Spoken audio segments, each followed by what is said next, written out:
So, did the audio work? Did you guys hear anything? Maybe the bugbear smashed my OBS. Yeah, I mean, it could be. I don't know if you guys heard anything or not, but I certainly hope you did. A little. Vincent said he heard a little bit. That tells me at least something was working. I'll try cranking up the gain on it tomorrow. Music was fine. Okay, all right. Well, I know what to do to fix that. I can crank the audio up. The audio is not a problem, but it just spares me having to add and jump around like it was coming through another microphone. Tinny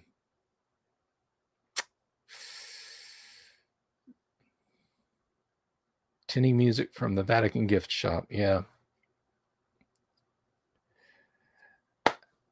I'll see if the propeller heads who screw with OBS on a daily basis know anything. Because I looked around today. I looked all over the place to try and find an answer. And people are like, oh, why? It's like, okay, why isn't audio playback working in OBS? You mean video game audio? No, I mean when I add a file to OBS. You mean when you're streaming from Twitch to OBS? No. When I am adding when I go into OBS and I add a video file as a source. Oh, when you add a video game as a source. Well, I swear to God. I swear to God. I'll use Windows Movie Maker. I'll get my old golf ball quick cam out and plug it in a parallel port on a Pentium 2 machine.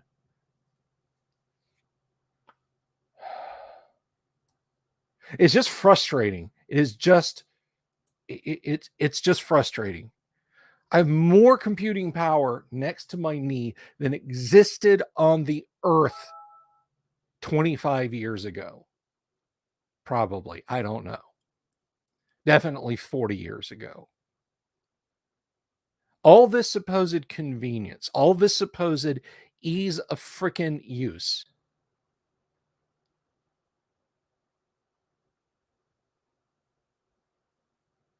And it would not just play back some gosh, I want to curse right now. I know I have my headphones hanging here.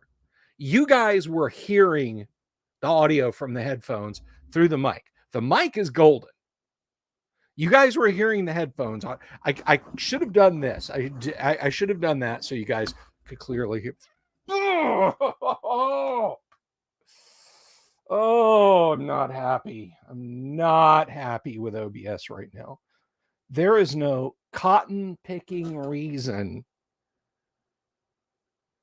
with all of the alleged ease that OBS has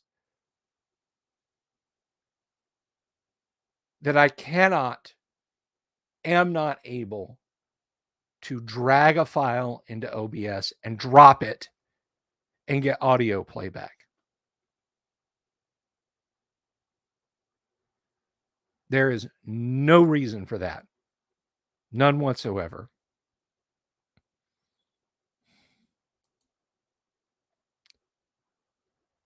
And to say it's frustrating that it doesn't work is a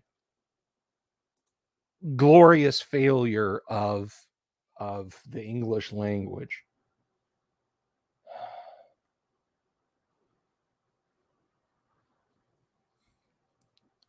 And it's not my computer's fault. And it's not my internet connection's fault. I don't even blame it too much on StreamYard. I would prefer it if StreamYard would do fade switching rather than, click, click,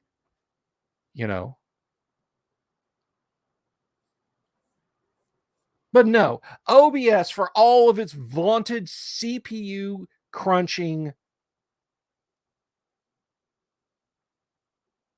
I could go to some rural television station that's closed down and buy a 50-year-old analog audio video mixing board and do this with it. If I had an industrial power supply and the time to scope out which tubes in the thing need replacing. It is just sets my teeth on edge.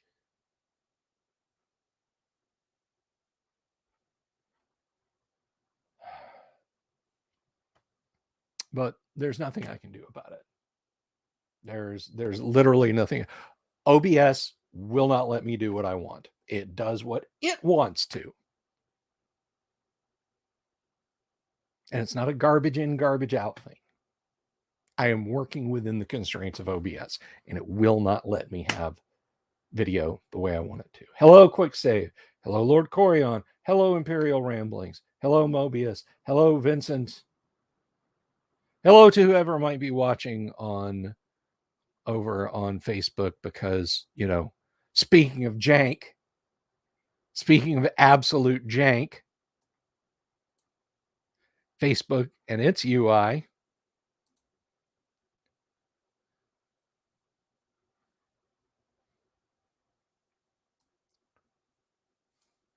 Oh, and hello, Luther. I didn't want you to think I was stepping over you. Fred Daniel, hello. Good to see you. Coolbot, hello. Corion. So needless to say, my ire was raised. But again, OBS is going to do what it wants to do. I am not allowed to do what I want to do with OBS. Never a more apt application name. OBS.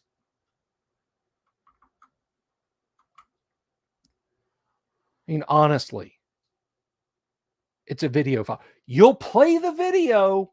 Why is audio? And I don't have some weird audio setup. This is a desktop PC. It is a nasty old Dell Optiplex. It has 2 audio outs, a headphone jack in the front and a headphone or speaker jack in the back. That's it. If it was my gaming / editing / working / surfing PC over there on the other side of the studio, I'd understand, because that thing has a surround sound system hooked to it. It's got an analog headphone jack in the front. It's got a digital headphone jack in the back. It's got an AV capture card for analog and digital video plugged into it, and that does inputs and outputs. I would see where a program like OBS might get confused. But there's one thing for it to output audio through. One thing on this machine.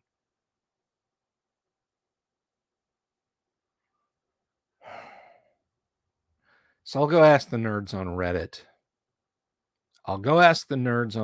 And I'll see if anybody knows.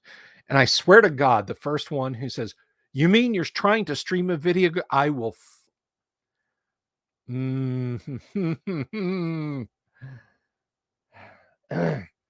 OBS is acting up. Imagine my surprise. Yep.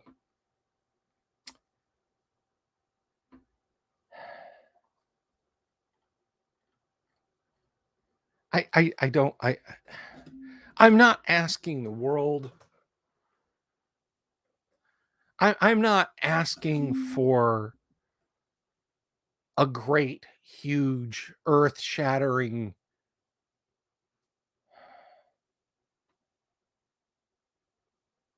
thing.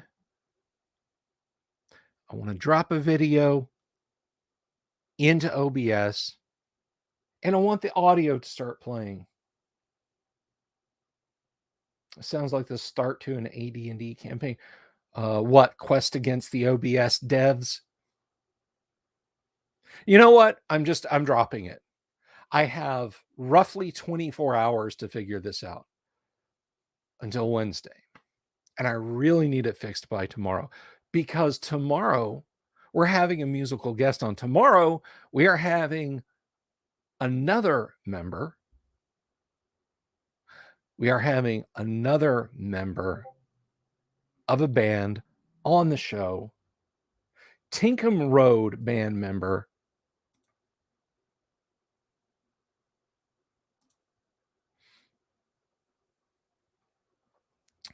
But,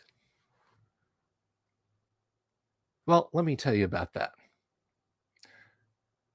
Just to calm down, just to center myself.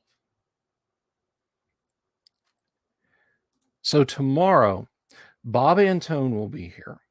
He is a member of Tinkham Road, and I've had one member on there already who actually plays D&D in the Monday game. That's Jeremy Rule. It ain't all bad. No, you're right. It ain't all bad. So he'll be here tomorrow, and that's going to be a lot of fun, because we're going to talk about myths and legends and creepy stories and all sorts of cool stuff of the American Pacific Northwest and how that sort of melded into their music. And we're going to have some of their music, assuming OBS will let us play. Otherwise, I will just add it to StreamYard. I drew a blank there for a second. I will just add it to StreamYard, and we'll play it through StreamYard, and then we'll pop back over. But that's what we'll do. No, you're right. We're playing D&D tonight. It ain't all bad. So yeah, Bob Antone will be here, and we'll have a fine old time talking to Bob. Because as I told you, when Jeremy told me their concept of their next album, I was blown away. I'm like, oh, I'm stealing this for D&D. This is going into a D&D game. You better believe it. So we'll bang on about music and all sorts of things. Now, I don't think that Bob's a D&D player. Maybe by the end of Wednesday night, we can convince him to pick up some dice and roll them sometime. If not with us, then to take up a game on his own.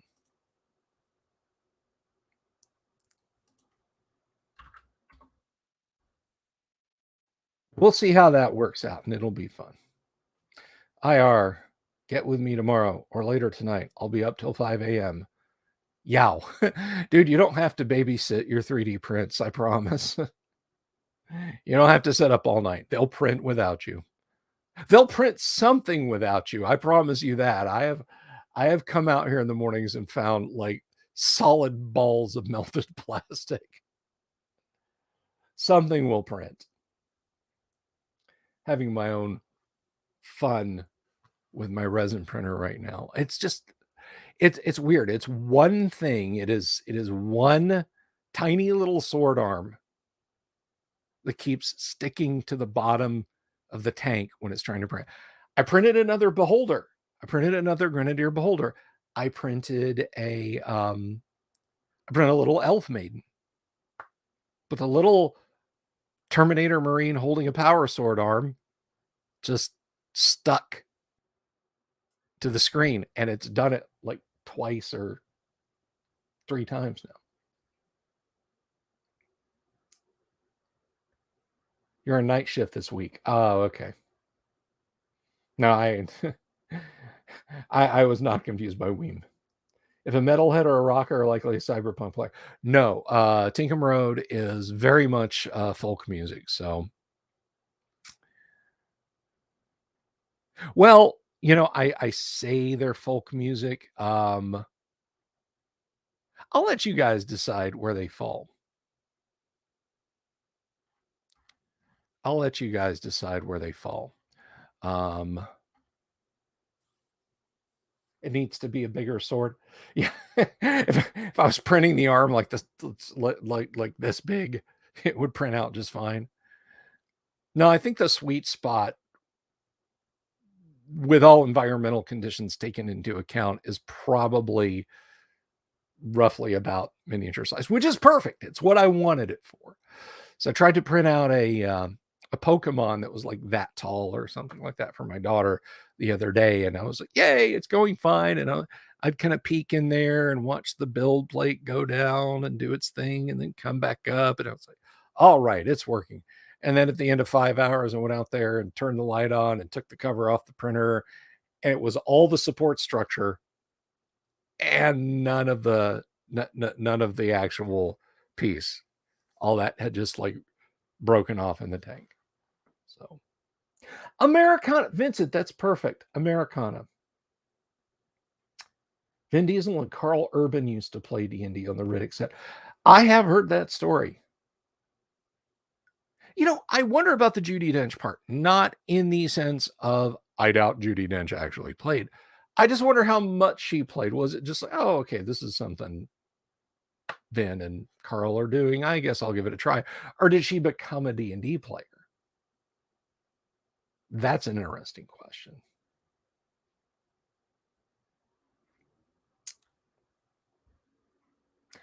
I hope you can make it tomorrow. I'll be very interested in listening to the Pacific Northwest mythology. I use it in my game for dwarves who live in glacial caves. Well, do be here, Luther. I think it's going to be a lot of fun. I think that it is going to be a lot of fun. Bob's an interesting guy. They actually have a song, and I'm going to see if I can find it. It's called Owl Bear. I mean, it's very janky and jangly. It's not like a storytelling epic or anything like that, but and I don't know what came first, me discussing owl bears with Bob or the song Owl Bear. And we'll have to ask him about that because I don't know 100% for sure. But Luther, this episode coming up should be right up your alley. I tried to get Jeremy because, again, Jeremy Rule, who, if you remember a few months ago, Jeremy was on the stream also. I wanted them kind of both in the same room, well, both in the same stream at the same time, but it didn't pan out this time. It didn't pan out. And I just I only bring this up because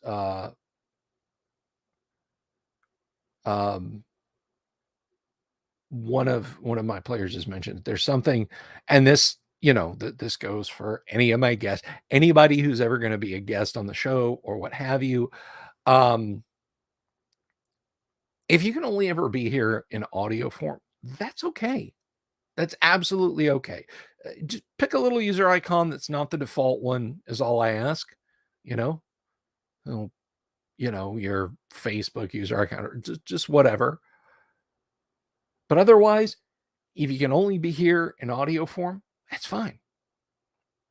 It's absolutely okay. I don't mind at all. So I'm going to mention this one time in passing, and then I'm not bringing it up. If you are just watching the first stream tonight, or if you've watched streams along in the past, we do actually have super chats, and I can't believe I forgot to do this. So if you want to support the channel that way, that's awesome. But you can support us on Patreon, and you can support us on Subscribestar. There's the addresses across the bottom.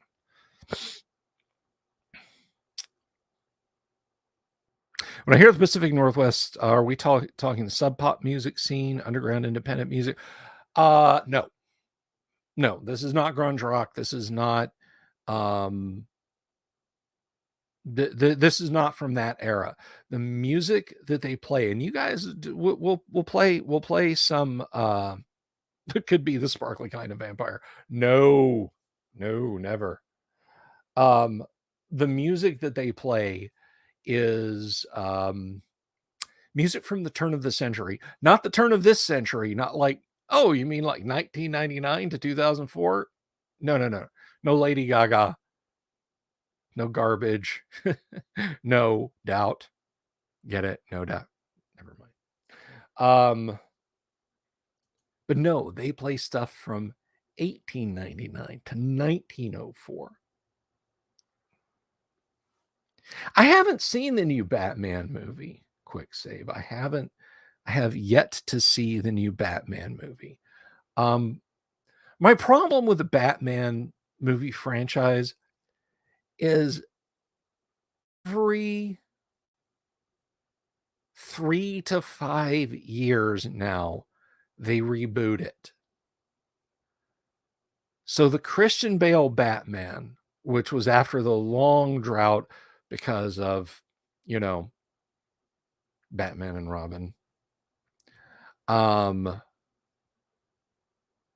Party like it's 1899. We'll see. I mean, if you want to, if you want to get down to the jams we're playing, then absolutely. But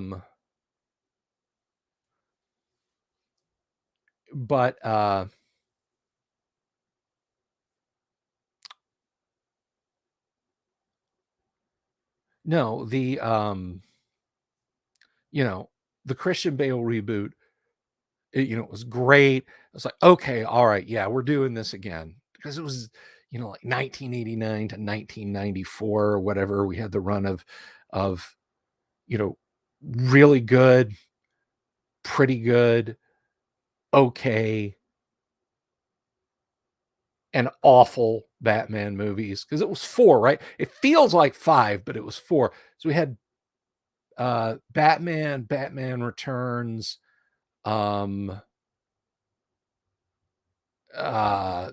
cannot remember the name of the Val Kilmer Batman movie, although I actually enjoyed it. And then Batman and Robin, which was terrible. Well, it was campy. It was more like a 60s Batman and Robin. It was more like an Adam West Batman movie. Batman Forever, thank you. So Batman and Robin kind of, left us flat. And then here come the Christian Bale Batman movies. And it was very it was very intense. But immediately on the heels of the last Christian Bale Batman movie, we get the Ben Affleck Batman, which they tried to put in the DC extended universe, the DC cinematic universe. And I'm like, okay, all right. Well, I mean, that seems like a very short gap of time. But hey, we rebooted Spider-Man after what I thought were probably the best representations of Spider-Man in a moving cinematic visual medium ever, the Tobey Maguire Spider-Mans. So, we rebooted them with very meh Spider-Mans, and then we rebooted them again with the MCU Spider-Man, and then we kind of rebooted them soft with the animated Spider-Man movie, Across the Spider-Verse.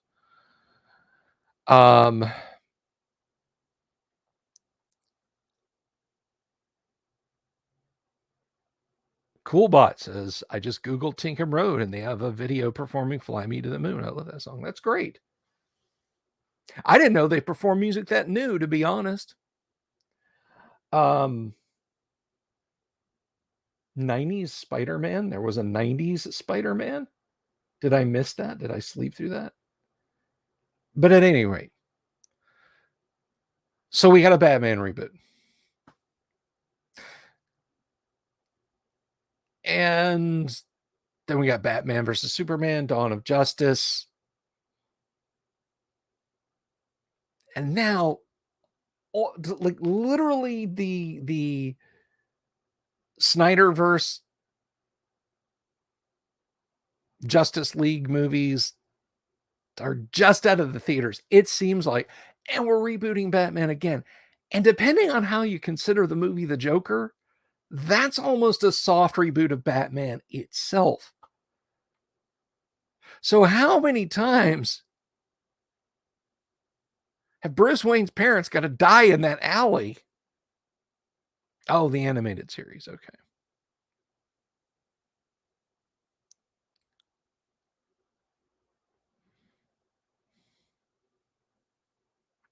So, you know, I mean, I'll see it eventually. I'll see it eventually. But, you know,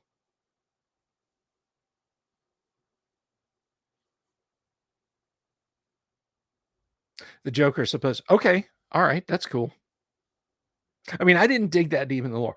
I liked the Joker a lot. The rest of my family hated the Joker. They were like, this is a 3-hour anxiety attack, and I wish it would stop. And I was like, yeah, this is good stuff right here.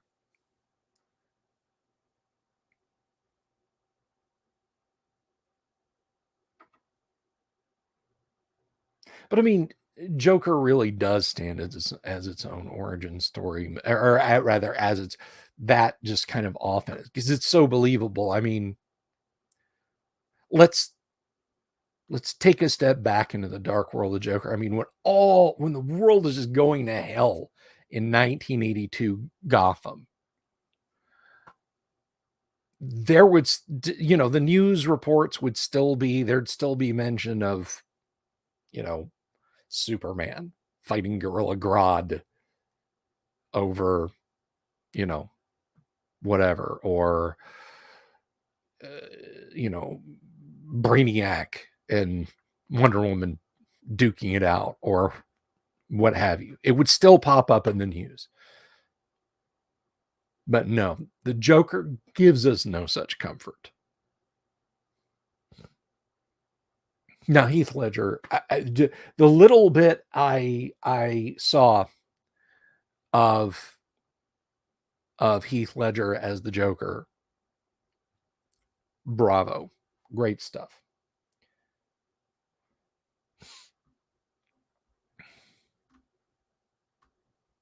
Robin Williams is the Riddler. So I'm of two on the one. Okay, so this is tough because, you know, Joel Schumacher, his Batman movie rather. I mean, like someone said, he put the camp in there on purpose. And what I mean,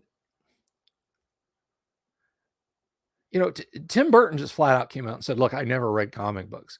When they were talking about Tim, because Batman was really successful and Batman Returns was really successful, so they're like, "Hey, Tim, you want to reboot Superman?" Yes, but he never flies. He never flies. He teleports, and he can die if he. And people are like, well, that's not Superman." He's like, "Yeah, but I don't want my Superman to do that." Well, yeah, but in the comic books, oh yeah, no, I've never read the comic books. I don't like them. Okay. So would a Tim Burton, Robin Williams Riddler have been good? I don't know. I don't know. It would have been nice to see him get kind of a super villainy role. The 90s were an interesting time for Robin Williams. Man, I tell you what, I love me some Fisher King. I love me some Fisher King.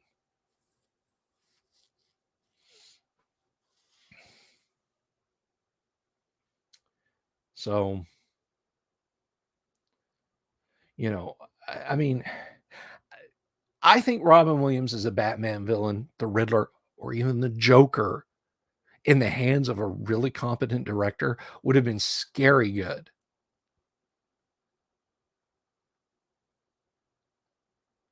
I mean, Robin Williams was a fantastic, accomplished actor.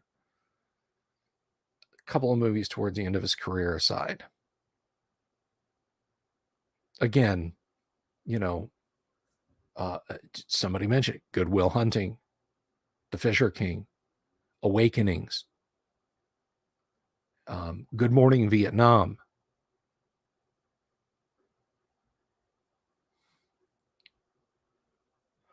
All really good stuff.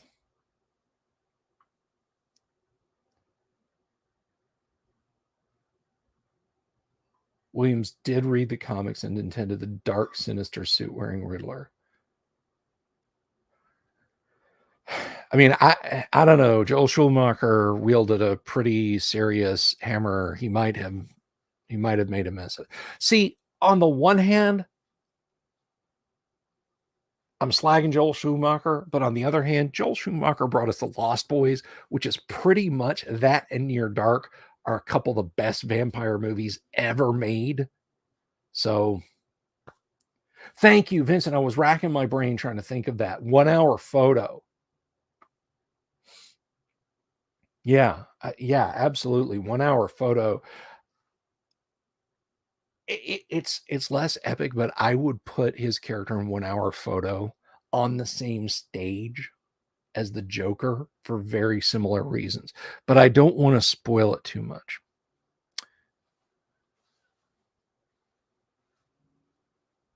Dead Poets is thank you, Ricky Murray. Dead Poets Society. That's another great one by Williams.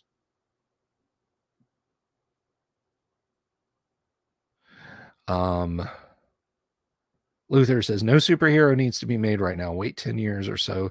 This current nonsense can end. I'm going to tell you, okay, I do not always agree 100% with Razor Fist. Look, Razor Fist has his own thing, and it's very entertaining to listen to and watch a show sometimes. And I'm not stepping to him or anything at all. He just recently did a great video about superhero movies where he talks about the death of the Western, how like in 1965, he talks about all of this Western movie hysteria. Like in 1965, your parents could go see a double feature of Westerns.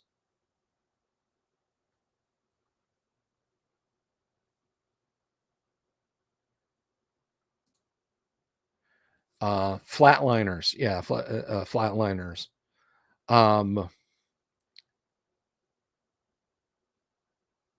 Thank you very much for the $5, Makey Mank. I really do appreciate that a lot. Thank you. But they could go see a double feature of Westerns, listen to the radio broadcast of Gunsmoke in the car on the way home, come home,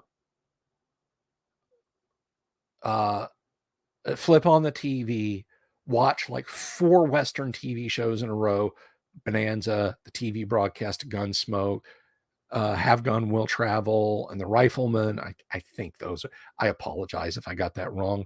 And just before bed, read a couple of like adult themed, like not comic books, not is what I'm saying. When I say adult themed, I don't mean pornography.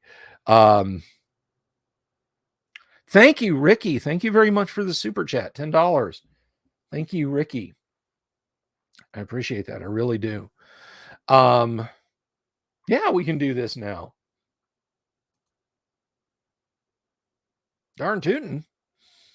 But all this cowboy media you could consume, and in just a couple of years, in just a few years, it was gone. Does he get a reroll this game? Is that Lord Corion? Is that how that works? He gets a reroll. He gets to take a mulligan. He bought himself out of death.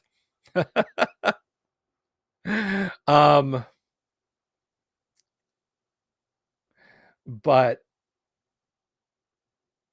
no, how just in a short period of time, people were burned out on it. And aside from the occasional anti-Western Now, one thing I thought at the screen, and I was like, surely he'll mention this, but he didn't really touch on it. And that was Sergio Leone's westerns, which came later in the '60s, in the late '60s. But yeah, aside from John Wayne and Clint Eastwood, you know, the genre was pretty much dead. I mean, occasionally you still see a good one pop up every now and again, but um, not not really. And I think people are more apt to watch them now, but they've got to be really good. And I think probably if there was a revival, and I can't believe I'm saying revival because I'm talking about a movie that is almost 30 years old now, and that's Unforgiven. But we got Tombstone, we got The Quick and the Dead. But I mean, we're talking about a tiny, tiny, tiny handful of Imperial Ramblings. No, I'm not even going to say that. If you want me to say, you're going to have to atone with a super chat for that one. I'm just kidding. I'm just kidding. Although I will say that I'm not a big fan of Kevin Smith, but he tells a very, very funny story about being called into work on a Superman movie with Joel Schumacher, and how Joel Schumacher wanted Superman to fight a giant robot spider. Keep his wife's name. Keep his wife's boyfriend's girl name out of your mouth.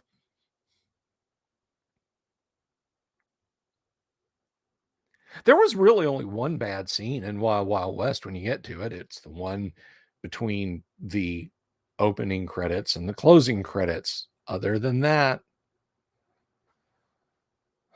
but anyway,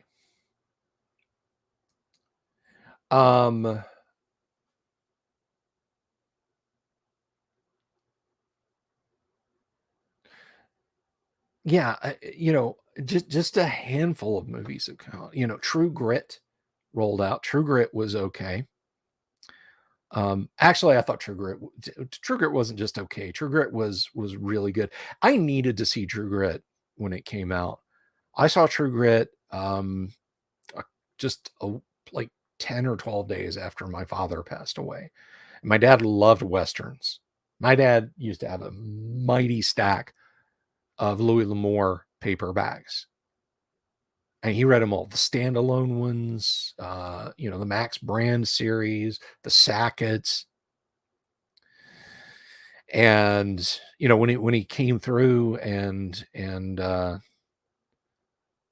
would like turn me on to Louis L'Amour stuff, like I read all of Louis L'Amour's like pulp detective stuff and science fiction. Yes, Louis L'Amour wrote a sci-fi horror novel, Haunted Mesa. Check it out. If you like Call of Cthulhu, if you like ancient gods and dimensional travel and stuff like that, read Haunted Mesa. And Last of the Breed, which tricked me into reading a Mountain Man survival book thinking I was getting a Tom Clancy techno thriller. And yet it did both. It did both.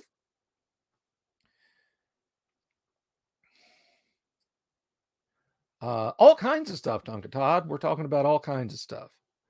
How much I hate OBS, all the problems it give me. Our guest tomorrow.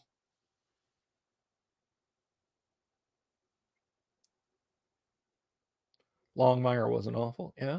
I mean, I've heard good things about Longmire. There's Yellowstone, and then there's like a prequel to Yellowstone that people are raving about.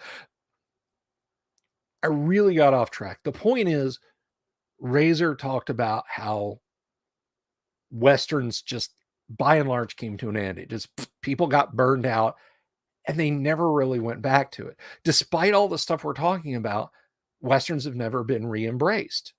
They haven't. From the 1940s to the end of the 1960s, You know, it was 3 decades. The entire Western genre came and went. And he thinks we're kind of that we're kind of reaching the decline of the superhero movie.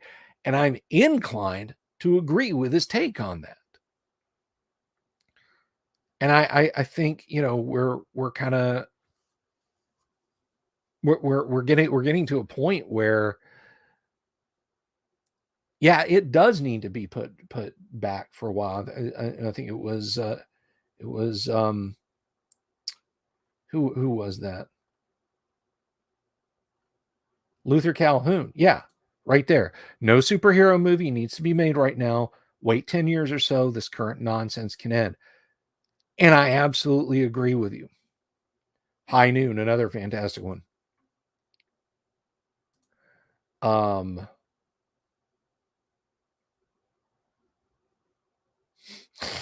Winter Wolf, Wyatt Erupt. I think you saw a different Western, buddy.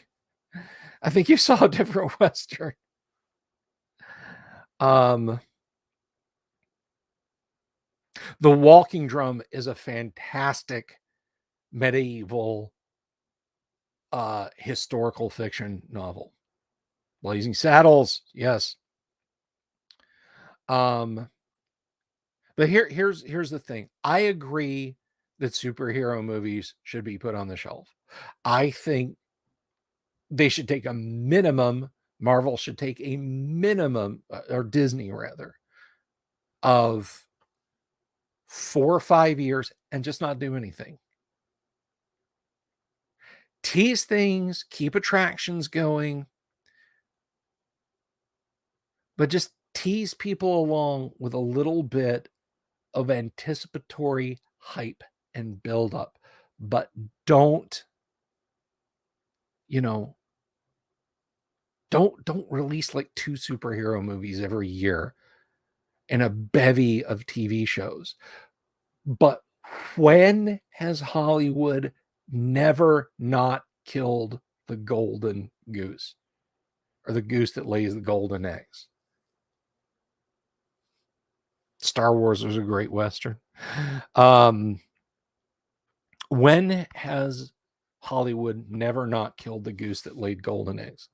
When has Disney never not killed the goose that laid golden eggs? They will squash every bit of life out of everything. How many Little Mermaid movies are there? There was like the cinematic release, which was huge, and then they got on that direct to video thing. They were even rating their back catalog. It's like Cinderella 2. What more is there to say? Jungle Book 2, Jungle Book 3.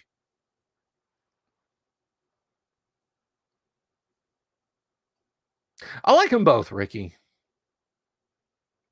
I like them both. But I mean, do you remember how long was it? 3 years between Star Wars and Empire? Can you imagine saying now, yeah, the next one's not coming out? And I mean, let's say you release Star Wars today, and then you tell people, yeah, it's going to be almost 4 years before you see a sequel. You'd build things up, and then Jedi, another 3 years. You know, Star Wars spans from 77 to 83. In current parlance, we'd have 5 movies and a half dozen spin-offs.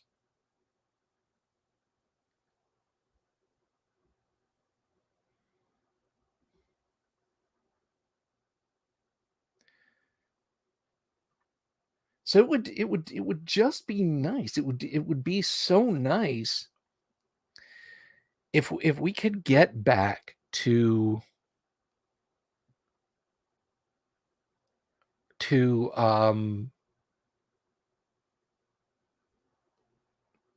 anticipating good things, in the sense of, ooh, when is the next one going to come out? When I was a kid after Star Wars, and I know there were fans who probably like a month after Star Wars dropped were like, okay, I'm already hearing rumors that there's going to be a sequel, you know? but it didn't bounce all. It wasn't like, okay, the ending of Ant-Man dovetails, it sets up, it goes right into Ant-Man 2. It just whoop.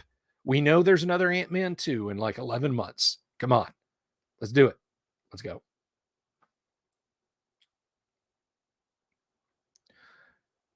I mean, when I was a kid and I heard rumors that there was going to be a Star Wars 2, I was like, whoa, get out of here. Where do you go with that story? Just phenomenal stuff.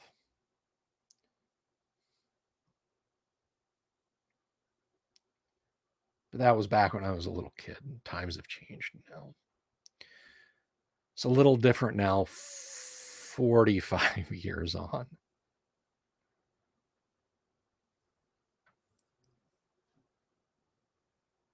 Yeah, Superman the movie. Ooh, Superman the movie was good. That was one that entered like a weird place really, really quickly. Because as I understand it, like they told who was it? Can't remember who did the first Superman movie. Was it Richard Donner? I think it was Richard Donner. They were like, yeah, you can make one Superman movie. And he secretly filmed 2 of them.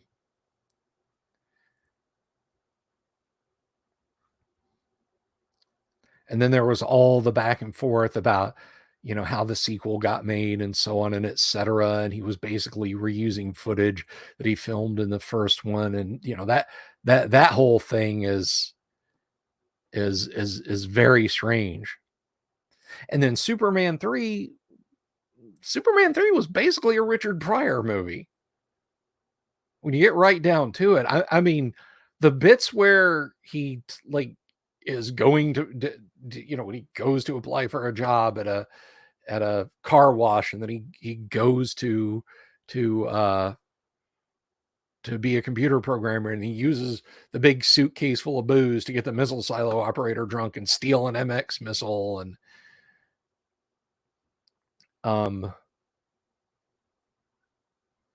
is Django Unchained I think that's a good question. SFD, I think that's a very good question. I think Quentin Tarantino's movies exist in their own sphere, their own realm. I could probably talk for 2 hours about my opinions about Quentin Tarantino. I'm not a huge, I appreciate everything he's done cinematically, and I understand why he's done what he did. I thought Reservoir Dogs was phenomenal. I thought Reservoir Dogs was way, way, way better than Pulp Fiction. People are like, oh, I like like Quentin Tarantino. Oh yeah, Pulp Fiction is the best movie ever. Like, it's okay. When I was 24, Pulp Fiction was the shit. When I was, or nowadays rather.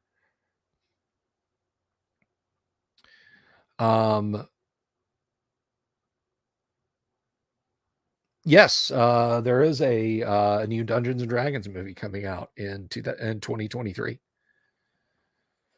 But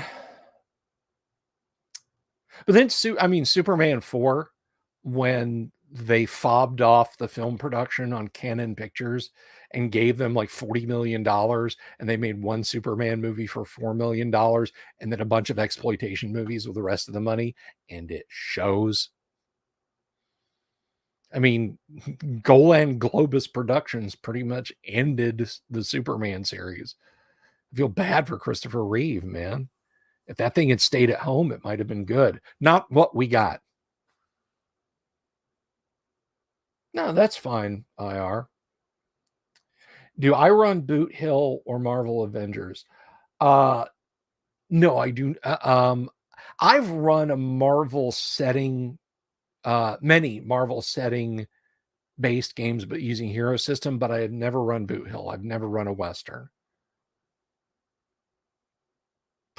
Superman 4, The Quest for a Bad Film. Well, they found it. They absolutely found it. But anyway, to go back to Tarantino, I mean, I think in the genre, he makes movies that are, you know, uh,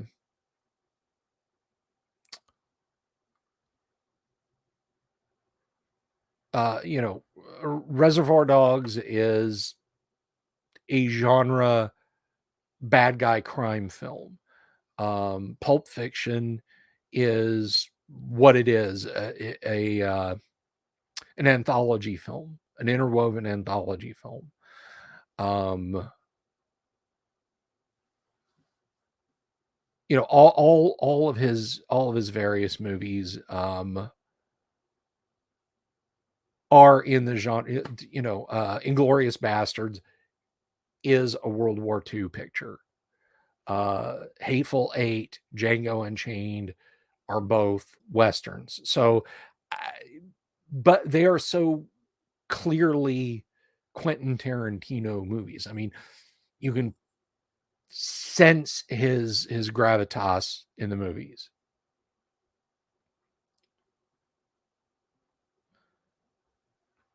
So I feel like there's a sense of um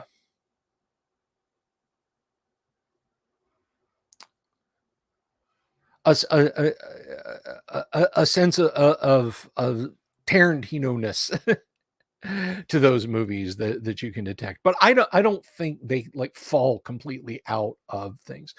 Kill Bill 1 and 2 are great chopsocky movies. There's little anime bits in it. There's absolutely fantastic tributes to Shaw Brothers movies.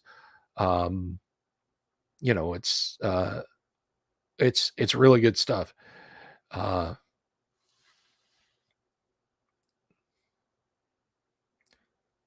but yeah, no, I respect Tarantino for the movies he made. I don't much like a lot of his movies, but I appreciate them for I appreciate the production values and the technical excellence, even if the movies are not to my liking as far as how they're put together.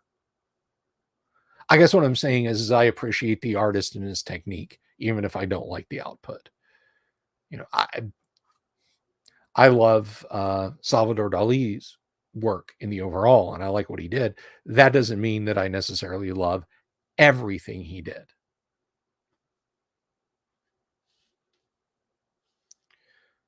So, but to kind of Quentin do a Firefly movie, there was talk a few years ago. Was it him doing there was a question of him doing a Star Trek movie, and people were like, "Oh, you're gonna get Samuel L. Jackson to play to play in the movie and drop a lot of MFers in it."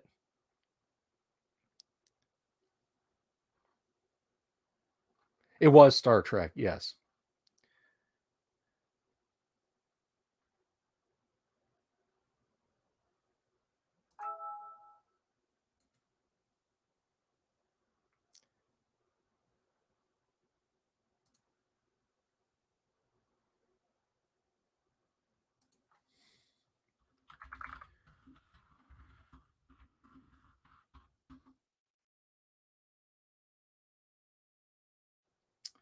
But yeah, a Quentin Star Trek would have been interesting because again, he would have gotten Samuel L. Jackson in there somehow. I know he would have. I mean, I remember when people were like, "Oh yeah, it's happening." He was like, my Star Trek would be R-rated, man. There would be violence, man, because you don't see that like the Federation, man. It's too clean, and my Star Trek will be like, violence is everywhere, and it's not going to change just because of 24th century ethics, man. And I was like, okay, I kind of hope this doesn't happen now. I really, I don't want you to have anything to do with Star Trek. And it didn't happen. So I also, so in the last few minutes, we've got, who here is happy about production hell in certain certain film projects? I'm glad that an American live action version of Akira is forever stuck in production hell. I never want to see that happen. I'm glad that a live action Macross movie is forever stuck in production hell. I don't want to see that. Keep your Robotech comments to yourselves. Michael Connor says it sounds better than what we ended up with. 7 of mine taking a bath or two.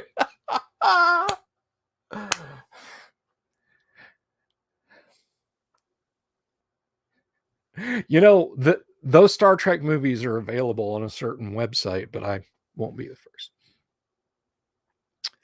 A Warhammer 40K movie. I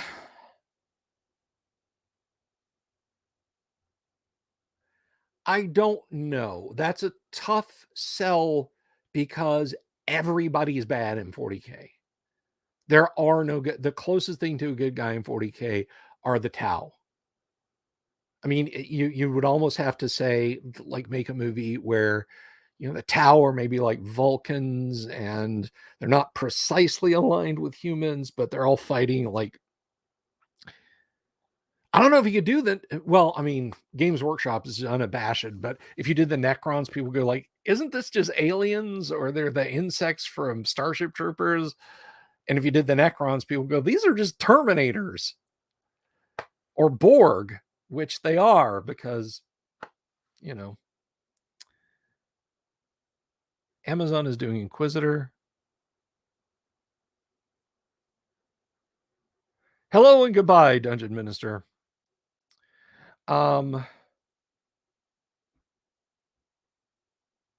yeah, you know, stuff stuck in production hell. It's just, there are things that deserve to be there forever, and Akira and Macross are two of them. You guys get any that are stuck in production hell that you, Tau, humans, and Eldar fight chaos? I like that.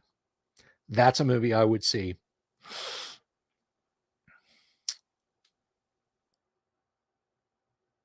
Orcs switch sides at the big battle because they're portrayed as lovable. See, back in '89, orcs were lovable, violent thugs. If orcs landed on your planet, they might just beat everybody up and drink all your beer and leave. Not eat everyone and unalive everybody on the planet. Tau are not good. They're communists.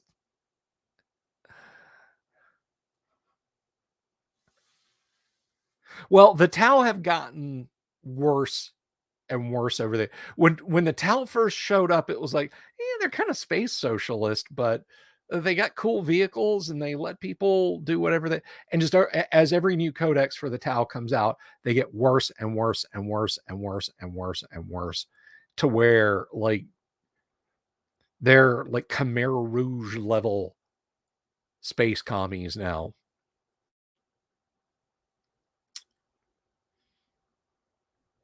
Well, the dwarves are back. Apparently they unsquatted the squats.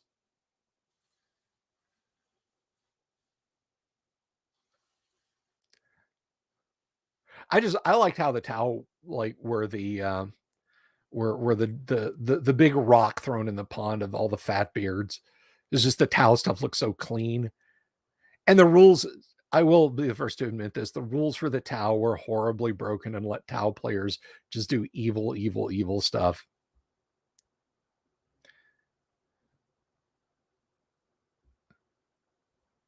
I kind of want to build and paint the 8, but I know, well, you know what to do about that, Imperial Ramblings. Boop. Oh, look, there's the mini I need. I don't know. Krull was kind of one of those one-offs that I don't, nah. I mean, remaking Krull would be like, It'd be like remaking Metal Storm, The Destruction of Jared's Sin, or Star Crash. I just don't see it. But anyway, you know what I do see? I see my players all waiting in the lobby. They're waiting on me. Aren't you waiting, players? Not if you're waiting. Yes. Lord Corion is nodding. Mark isn't nodding, so I guess Mark's not waiting.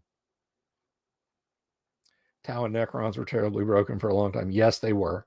Yes, they were. We can, you know what? We'll have Imperial Ramblings on, and we can talk about the evolution of the Tau from a rule standpoint one night.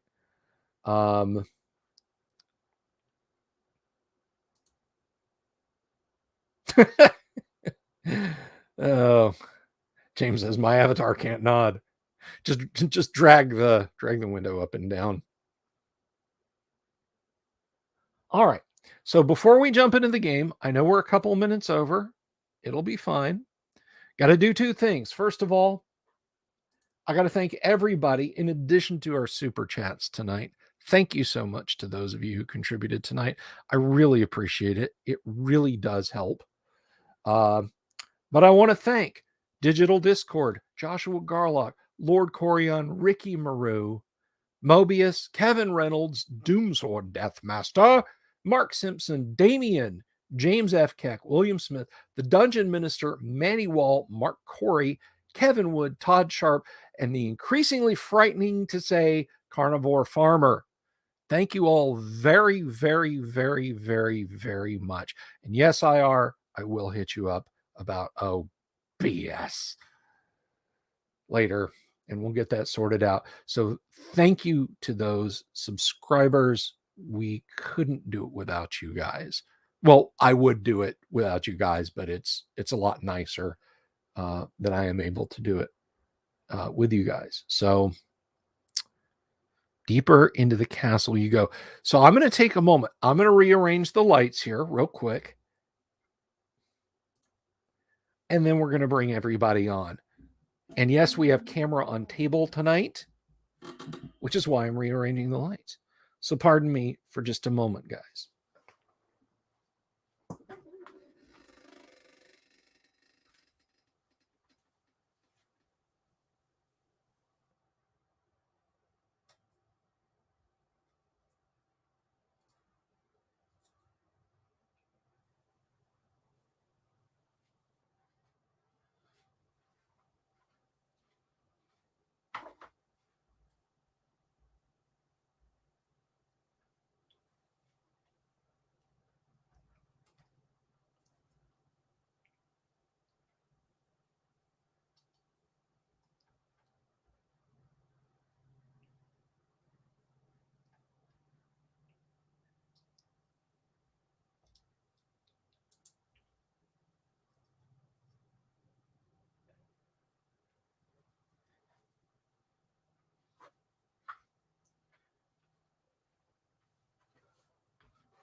Okay, I'm cast into shadow. Tonka Todd, first time watching a game?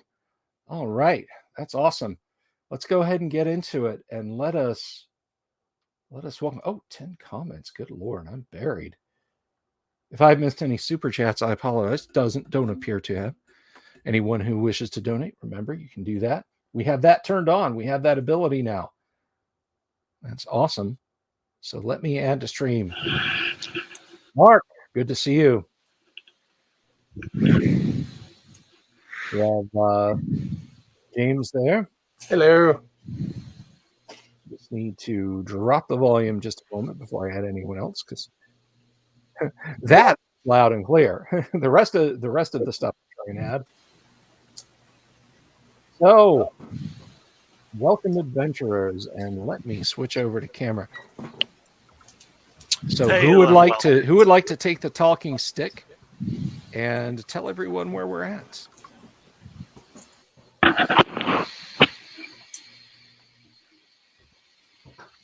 Oh my, that's not a flattering camera angle at all. Ooh. Looks fine to the blind kid. Okay, there we go. That's a little bit better. Viewers and fans, let me know if you want that zoomed in a little bit tighter. I can sort of do that. Actually, I think that's the most useful angle of this entire complex. Actually, you know what? I kind of like that angle. Yeah. You guys like that? All right. We can see what's going on. Okay, that's great. Now, we don't always use Dwarven Forge, valued audience, but occasionally we do. And we like to roll with that sometimes. It's a nice little visual treat instead of, looking at my ever rapidly receding hairline and shiny forehead. So, adventurers, you had just beaten back another wave of orcs.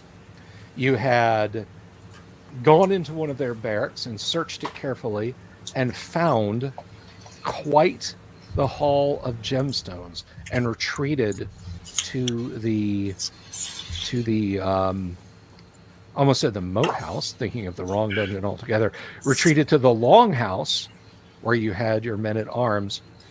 You have a not inconsiderable collection of gemstones, although the orcs themselves did have what was it, about 114 worth of electron on them. I believe it was 234 trying to shortchange us. Well, 234 electrum, but that comes out to 117 gold. 117. We also killed 45 orcs last time. You did. Mm-hmm. You slew a great many orcs. There was many orky casualties at your hands, and now you're back. You're back at the longhouse, the strangely appointed longhouse near Castle Greyhawk. So, what is your intention, adventurers? I believe. Go. I think we were trying to decide if we're going back to level up, Yeah. or if we're going back in to get more gold because we don't have enough to level up. Well, first healing. We spent a couple days healing up. Yes. Yeah. We're all at full. James, thank you. Specifically, I guess, thank not Bejeebus, but the Lord. Yeah. Yes. So thank you.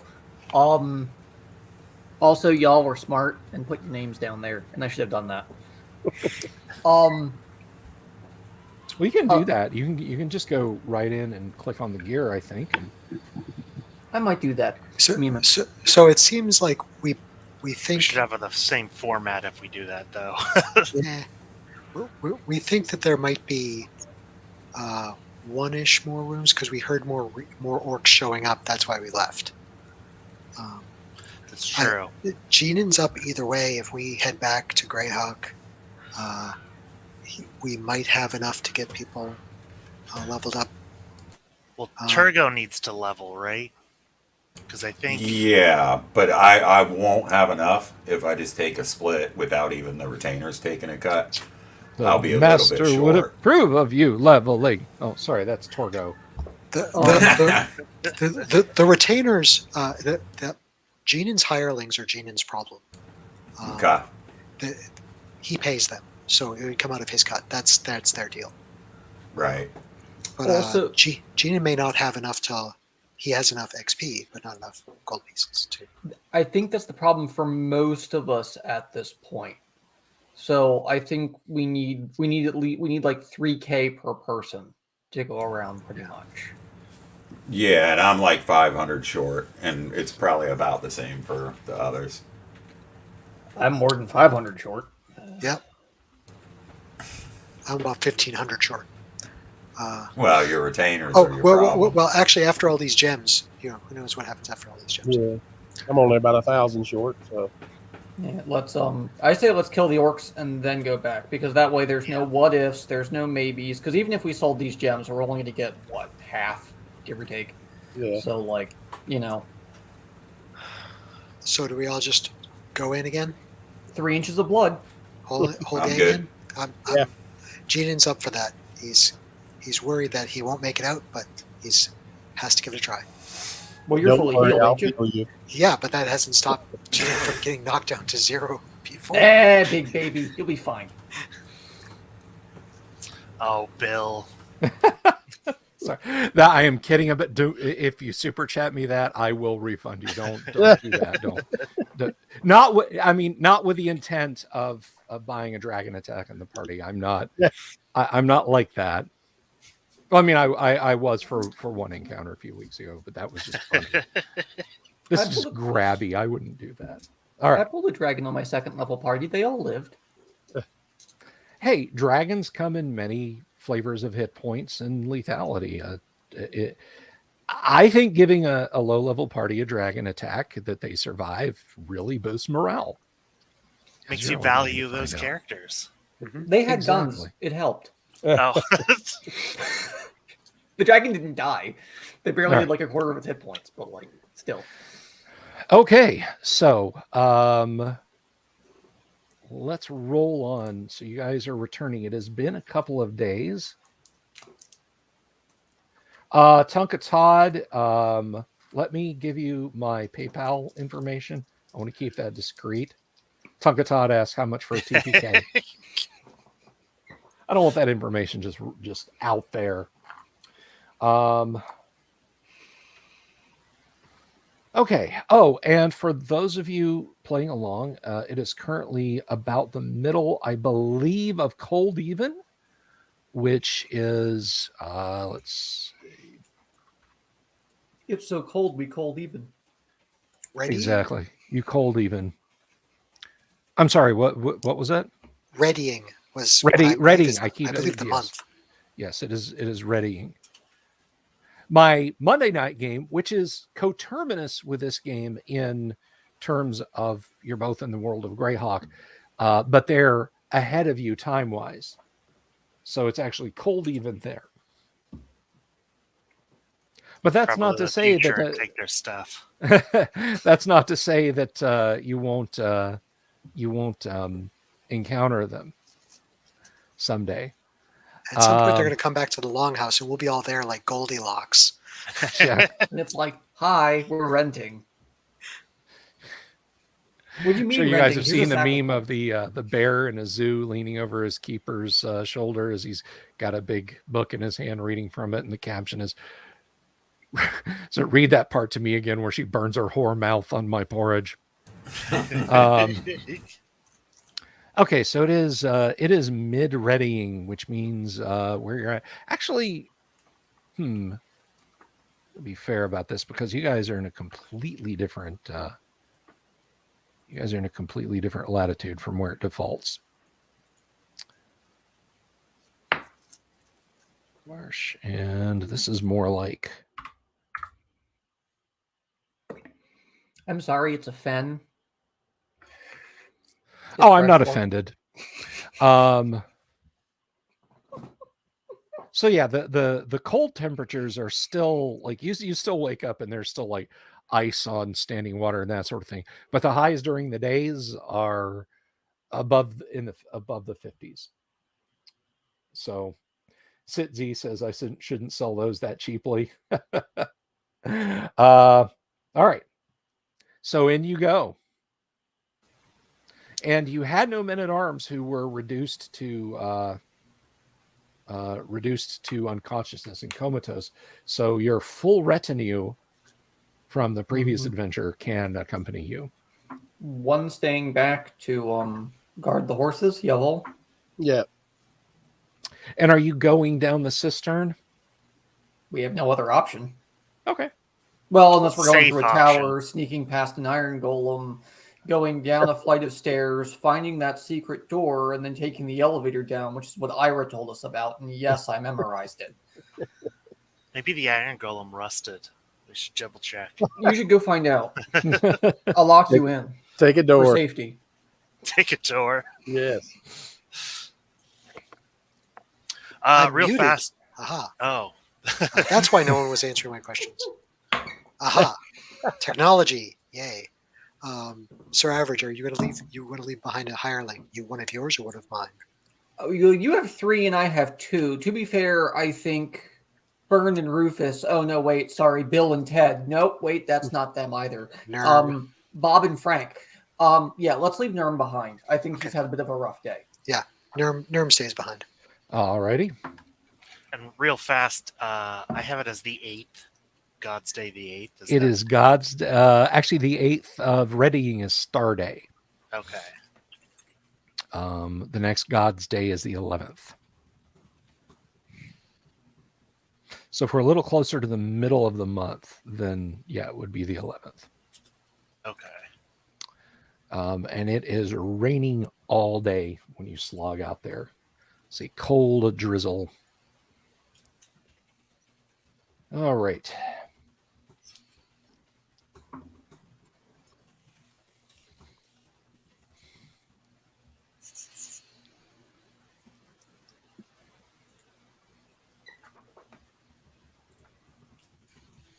As you enter, as you climb down,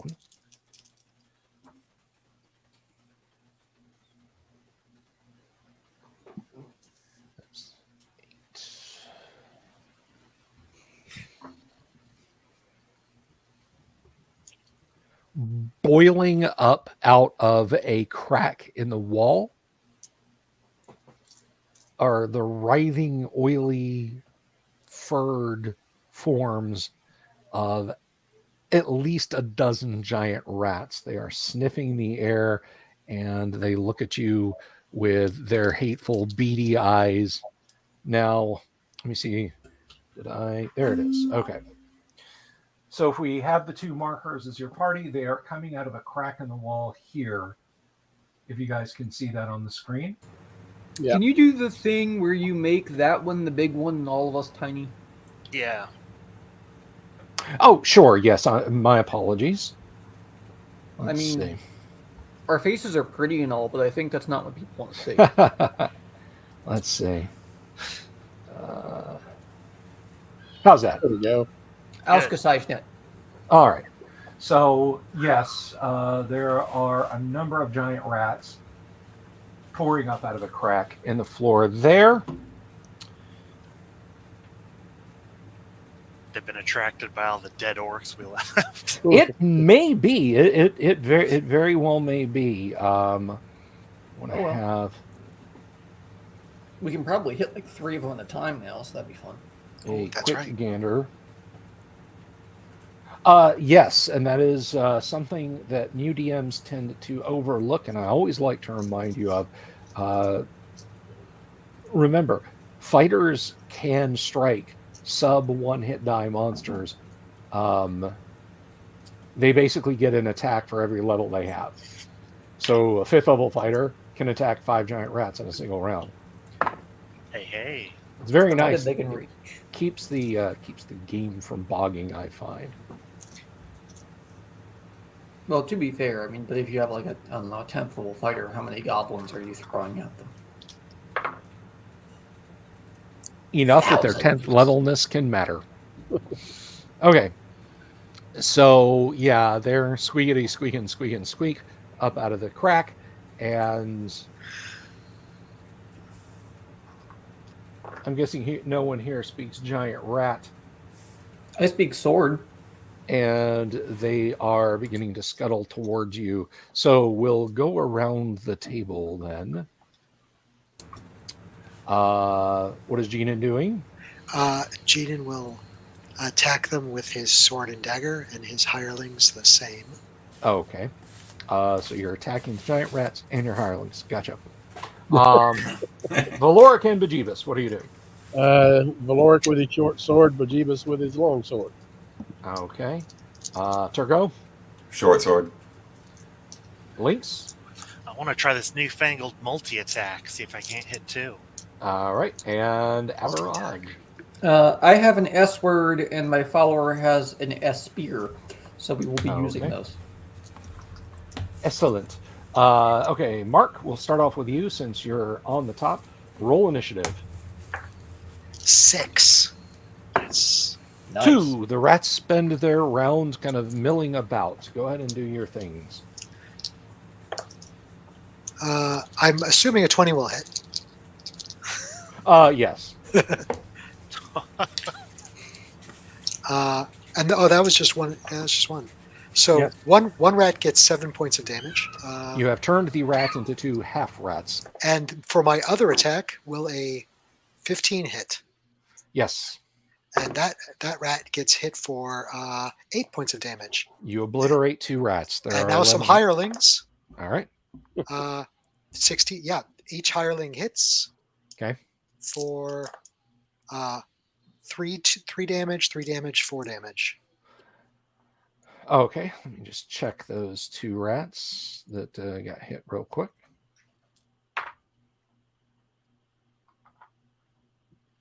One of the 2 rats that the hirelings hit is still alive. Damn. So thus far, you have slain 4 of them. Next up, Valoric missed. Bajibas hit with an 18 and did 7 damage. okay, that's 5 dead rats. I hit AC 8. That will miss.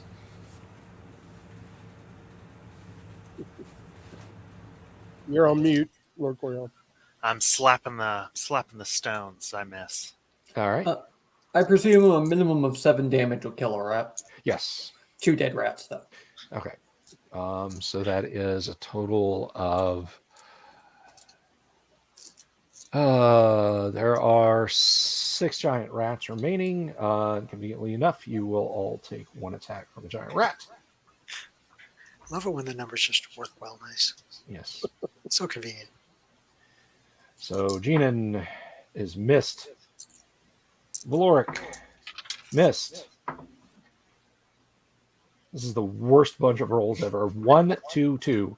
Vajibas is missed. They should write more often. It wouldn't be Sword missed. is missed. Let's see. Lynx, you're missed. And Average, you are missed. I know what the rats is going to do. Let's roll initiative. Mark? Me again? No, I'm sorry. Yeah, James. 3. James. All right, the rats are going first. Damn it, James, you're fired. Sorry. You should have Oh, Mark wow, do it. no, He rolled a there. 6 last time. They're staying in the fight. So it's on down the line. Oh, a 19. That will hit Genin. It bites you. Probably die. Instant onset lockjaw. He has rusty teeth. Okay. And that is, oh, by the way, You gain hemorrhagic smallpox. You die 3 in 3 points days. of damage. He really tears you. The wound's infected with Vorpal gangrene. Lose your head. Oh, God. Oh, Bajibas is hit for 3 points of damage. Ouch. Damn you, James, for losing initiative. Sorry. It's all your fault. Hey, I'm getting hurt too. Yeah, but you got a Sergio. second. You got a backup character. Is missed. All right. Lynx is hit Oof. Dear Christ. for 1 point of damage. I guess that's okay. And Average, whoops, is hit for 3 points of damage. Wow. Little. You know, years ago, I ran a party through this very dungeon, and it was in this chamber that a party that had just defeated a Balrog down on a lower level on their way out was ambushed by giant rats and were nearly wiped out. 2 conscious characters dragging the rest of the party out. Okay, counterattacks. Okay. 2 more dead rats.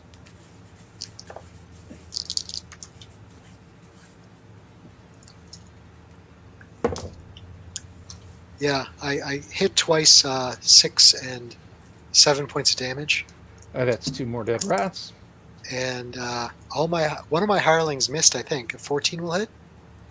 14, they're armor class 7. Your fighting men are level 0. Let me see. Bringing Leo was a mistake. He rolled a 9 and then an 8. Because heart's just not in it. Oh, I'll hate to see what say I it, can but do he's about his rolling heart. higher than me. I'll see what I can do Yeah. about his heart being somewhere. Yeah. 14 will hit, yes. Okay. Then I've got 6, 2, and 1 points of damage from my hirelings. Check the last one. The last one is still alive. It's sort of dragging itself across the floor, but the others are dead. Will someone Anyone kill else? that rat, please? Valoric, he got a 15 with the short sword. That will hit. Got a 16 with the long sword with Bejeebus. Both of those hit. 5 for the short sword, 7 for the long sword. That's another pair of rats dead. I missed. Okay. I missed. All right. There's only 2 rats left.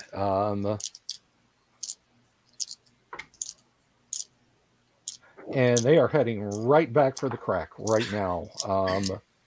Do you guys want to let them go or attack them? I will attack. Let's roll initiative then. Oh, I thought they were fleeing. I'm sorry, you got a what? I thought, never mind. No, that's okay. 6. Yes. All right, There we party go. goes first. No. Hey, I hit one. Did All you right. say 13 hit, Bill? 13 does not hit. Yeah. Wait, what level character? I'm a fighter level 2. Fighter 2, yes, that does hit. That's the only one that hits. 5 Okay. points. Both my Jeeden and one of his hirelings hit. Both do 5 points of damage. All right, that Rats dead. that terminates the last couple of rats. But on the upside, none of you are diseased that Yet. you That we Which know you- of. know of. All right. And let's see if anything comes to investigate. No. Giant rats. It's just giant rats. Giant all or over. rats. Oh, God. Bejeebus wants to go check out the crack in the wall or the floor. Okay. Can I push him in it? It is it's a crack that you can tell little claws and sharp teeth have kind of worried a hole in this sandstone big enough to allow their Pomeranian-sized bodies to wriggle through. It kind of twists and turns and goes down. You'd have to stick your hand down there to go past the first sharp turn to really tell what might be further in. Do it. Not me, him. I mean, you know what they say: if your head fits, the rest of you will. Oh, there you go. He's not a river otter. No, that's not how that works. So it's too small for an elf to make his way through. Oh like it- Lord, yes, this is too small for like a nude, greased up gnome would be hard put to get anything but stuck. That's a horrific image. All Please right. never You're mention welcome. that again. Break out the lard. Bejeebus will slip his hand down in there and try to feel around, see if there's anything of value. This is where we find that 500,000 GP gem. That's it. DM. Renal The pool of failure. acid. You find renal failure in there. No, you don't find anything. DM. Yes. As he reaches in the hole, I'm going to kick him squarely in the butt. No Right. shield. He's surprised. Roll it. That's a 2. You slip and stumble and land on your own arse. Oh, well. She clank. You But turn he around and the stands up. dwarf is sitting in a puddle on the cistern floor next to you. Bejeebus turns around, looks at him, points, and says, "Ha ha," and walks away. Did you slip in all the rat blood? Yeah, right. Yes, and in fact, oh well, you're probably fine. I have a +4 to resist that kind of thing, so I'm good.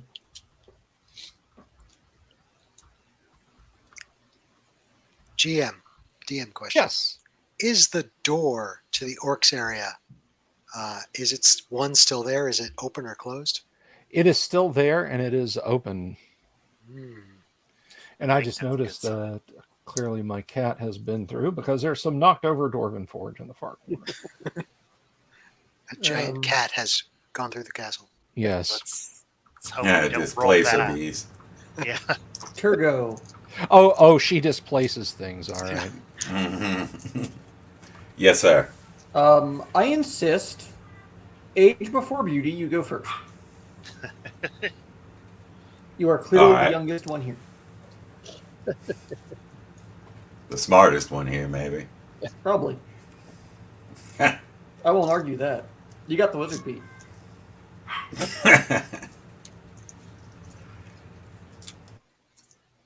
Now let's go in. We have to. We should assume that any traps got reset. The door's open though, so maybe they didn't come up this way. Yeah, let's go down. Nothing else looks disturbed, like where the shadows came from. There's no hobgoblin signs up on that Yeah, side. no. Okay. Any signs of where the kobolds went to? Ooh, yeah.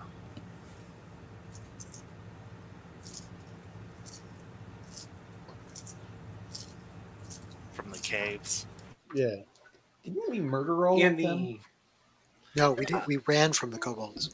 Yeah. Yeah. We killed. Oh, sorry, wrong 45 kobold. orcs, ran from a handful of kobolds. Yeah, no, you don't immediately see the kobolds. You don't know if that was just a patrol that was passing through or what exactly was going on with the kobolds, but they're nowhere to be seen at the moment.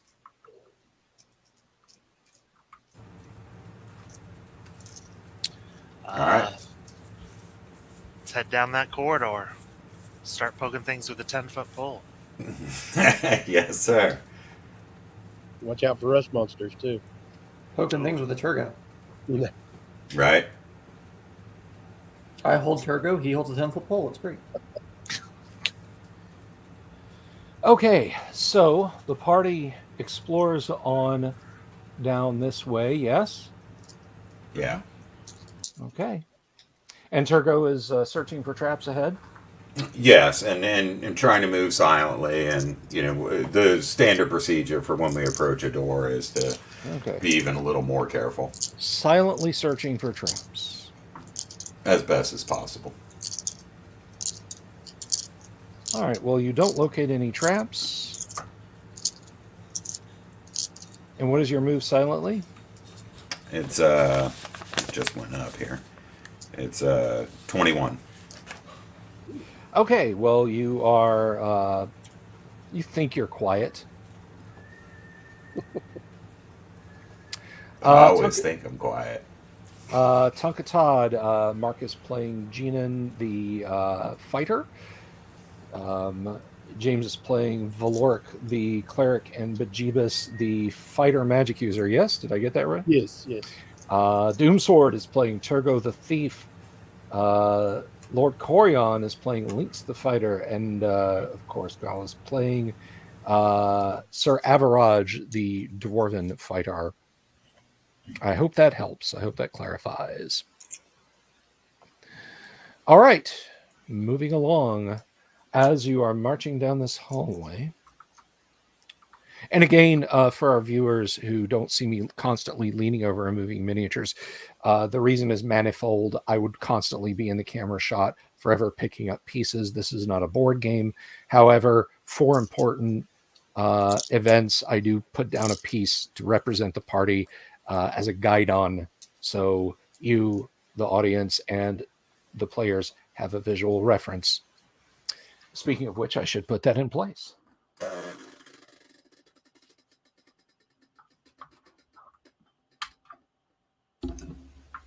Why is the guidon always a dead adventurer, though? Ha!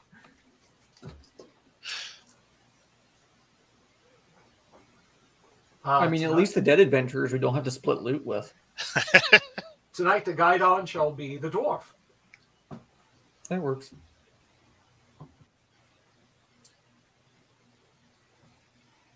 He's usually the alternate trap finder anyway.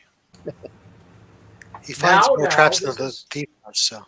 This is first Statistically, edition that's true. Dungeons and Dragons. Anyone can find a trap. Did Gygax use Guidons, Bill? What was your experience with mini play?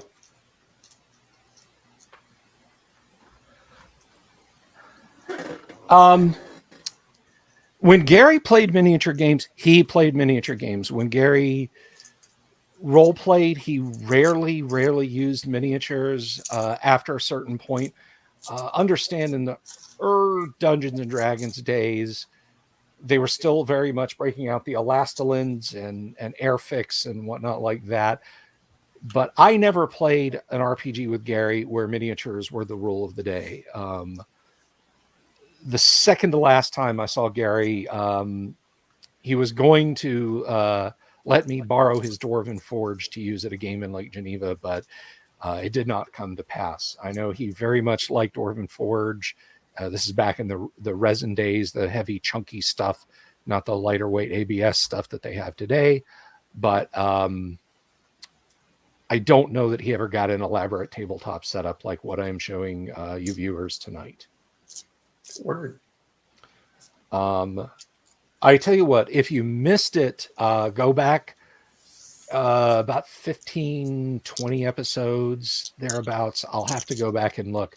Paul Stormberg talks about miniature gaming with Gary, and a lot of the monsters that are considered iconic in Dungeons and Dragons today are that way. They look that way. When you open up a monster manual or see something even in 5th edition today, it's because Gary bought a set of Mark's Toys plastic Indians and shaved them down and used auto body filler and that sort of thing. And hey, voila, an ogre or a troll or what have you. So there's a little bit of D&D history for you. My apologies, viewers. Let us get rolling right back along. And that's just how we go sometimes, folks. I'll just sprinkle in a little bit of history about the game, and I hope you enjoy it. I hope you appreciate it. All right. So you're moving down the hall. Your thief is in the lead. How far ahead of the party are you moving, thief? Yeah, we've been keeping that at 40 feet. Okay. So essentially the rest of the party is almost at the entrance, and you are about where the party's guidon is currently located here. I'd say that's about right. Okay. And remember, where the party is tying a rope around the dwarf's waist. 1 short pull, everything's safe. 2 short pulls, there's danger. 1 long, violent pull followed by shaking, and then the rope goes slack, turn and run. It's an efficient system. It is. So let's see. You know, I used that joke the other day. Did they like it? I mean, I used it. Yeah. Like is such a subjective thing, isn't it? It got about the same reaction. Oh, well. To be fair, they were in a very similar circumstance to this, so they didn't want to jinx it. All right. Dwarf. Not me. Not you. I'm sorry. I was thinking the dwarf is the guidon. Turgo, as you head down the hall, you are not surprised by a snuffling and snarling from the far corner of the room. I forget, does Turgo have any infravision? Yes, I did. Okay, all right. So, yes, there is a shape in the corner of that room. It raises its nose and it's sniffing the air. It's low to the ground. You think maybe it's some kind of dog or rodent or something like that. You're not sure. But it is sniffing the air and sort of growling. Do I have like the drop on this guy, or can I get it? Well, you're not sure, but you now can kind of see there, crouching in the distance, is a badger. So what do you wish to do? You are where you are, and there is a badger coming. Right. I'm going to. I'd like to back off slowly with my hand raised to the guys behind me, which Okay. is my general signal for, hey, we got Okay. problems up here. Okay. Would it help if I put a badger miniature on the table? Sure. All right. Why Give me not? just a moment. I'll step over.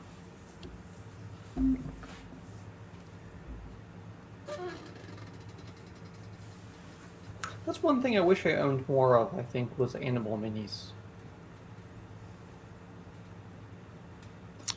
There's another easy solution: 3D printing. I use standees typically because like storage for me is a premium, so Oh, there's nothing that stores better than a flat piece of cardboard. you gotta pull them out and stuff, though. Oh, that part's a pain, and like sifting through them, but you gotta do that with minis anyway. It takes you a half hour to find the right goblin you're looking for. And on Gamma World nights, we can just use that miniature to represent Gurg. Works for me. All right. So the badger. See, this is why I need an expensive camera with all kinds of fancy controls, so I can just pan it and zoom it. The badger is there. Turgo is here. Turgo, you said you're going to back away. Let's go ahead and roll initiative. That would be Corion, right? Yes. Badger, 3. badger, badger, badger, 3. badger, badger, badger, badger, badger, dungeon, Mushroom, dungeon. mushroom. I thought that died 12 years ago. I guess not. Not when I can work it into Dungeons and Dragons. That's Okay. The badger shuffles forth kind of quickly. It is growling and sort of doing that hissy jumping up and down thing, but it's not immediately attacking you. It kind of, you're like, maybe I should wave off, and here it comes. Here it is. So the badger basically won initiative and spends its round moving to you. Oh, it wants a hug. with its face. No, with our faces. It wants to hug you with its jaws. So, what are you doing? Oh, I'm attacking it. Okay. Well, it's spent its initiative walking up and sniffing at you. Go ahead and roll your attack. All right, I'll stab it with my short sword. Alrighty. Ah, man, this die can't see it. Oh yeah, that's a 19. That'll hit AC 2. Okay. Roll your damage. That's 4 points of damage. Okay, the rest of you hear I don't know, growly, hissy, badgery sound about 40 feet ahead of you in the dark. What are you doing? I'd see it. Oh, you see a growly, hissy, badgery thing ahead in the dark. What are you doing? I'm not going to help. It's his badger. It's his problem. All right. I guess I run up behind Turgo. All right. So you're going to run it behind Turgo. Turgo, you're going to stab it again, yes? Yeah. Yes. Okay. Mark, how about Geenan? You're muted, buddy. Muted, damn it. Gina will have his hirelings go in front of him, so I'm not sure how many of them can attack at the same time, but they'll go get their first attacks in. Okay. Let's see. So they're moving up in this round. Valoric and Bejeebus. Yeah, they'll move up. I guess into those alcoves there. They'll just kind of step out of the way of the warriors there. Bejeebus will ready his crossbow just in case. Okay. Let's roll initiative, please.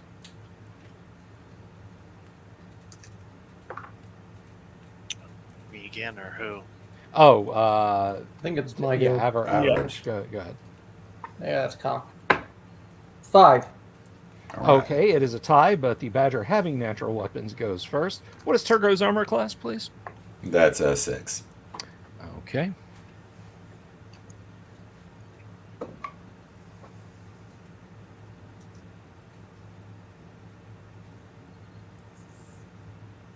Alrighty.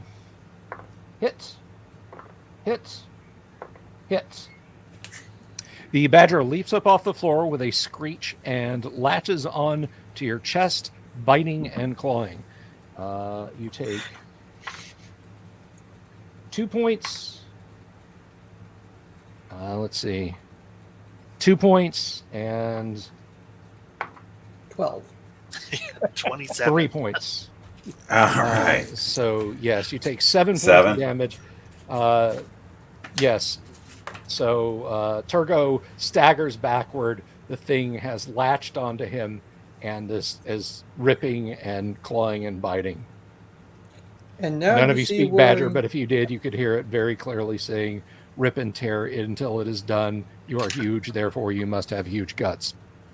And now All right. you see So- why I so don't badgers like have fighting their own- badgers. Own motivational posters like the orcs do? Damn. Well, They're real tiny. yeah, This is they're the like Doom Badger. They're postcard in Braille. sized in their Yeah. layers. Okay, top of the next round, and let's see. All right, what is everyone doing? Hireling stab. Okay, Turgo, Yeah, I'm reversing your sword, thrusting it into your chest.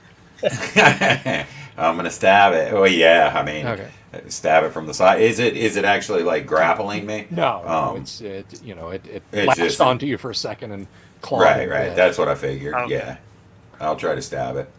Okay. Stab.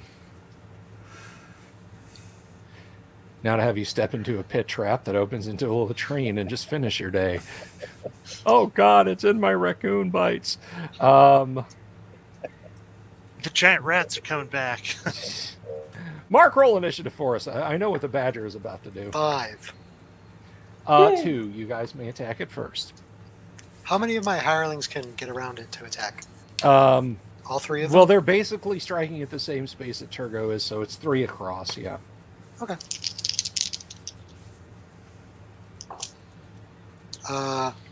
I believe the 16 will hit. The 11 probably won't hit, though, right? The 11 will not hit. The 16, I actually need to check on that. Uh-oh. The 16 is Oh, a no, small guy, and he is darting around really fast. Chunky little things, too. No, Ooh. he does not. Well, then. That's it. Go ahead and Doom Sword to make Turgo's attack. That's a miss. All right. Good thing we came back from the castle. Badgers, he is the Badger. That is a miss. That is a hit.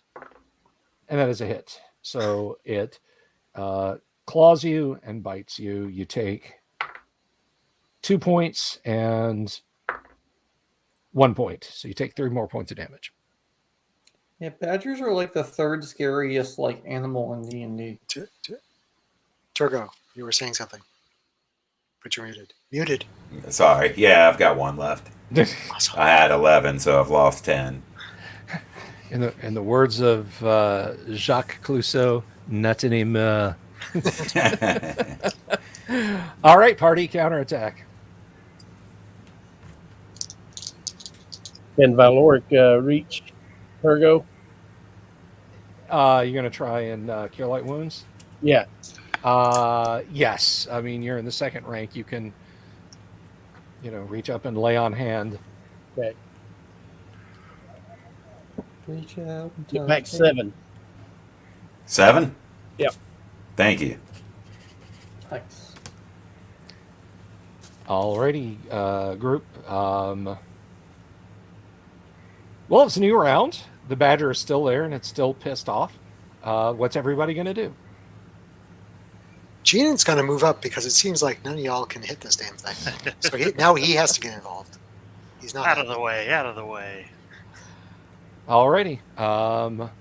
Again, I know what the badger's going to do. It's Can I in, I, can you can I keep an eye out for anything that's noticing the screaming racket? yes, you certainly can keep your eyes peeled in the cistern area behind you. Looking forward, you can just see people like jumping around and My head's at that place. Yeah. I'd like to make a fighting withdrawal. alrighty. There are ample things that the badger can attempt to eat, so it may shift its attention from you. Let's go ahead and roll initiative then. James is up. Sorry. That's quite all right. I got a 6 this time. I'm back in, right? Yeah. Yes. All right. Go ahead. We have to average it.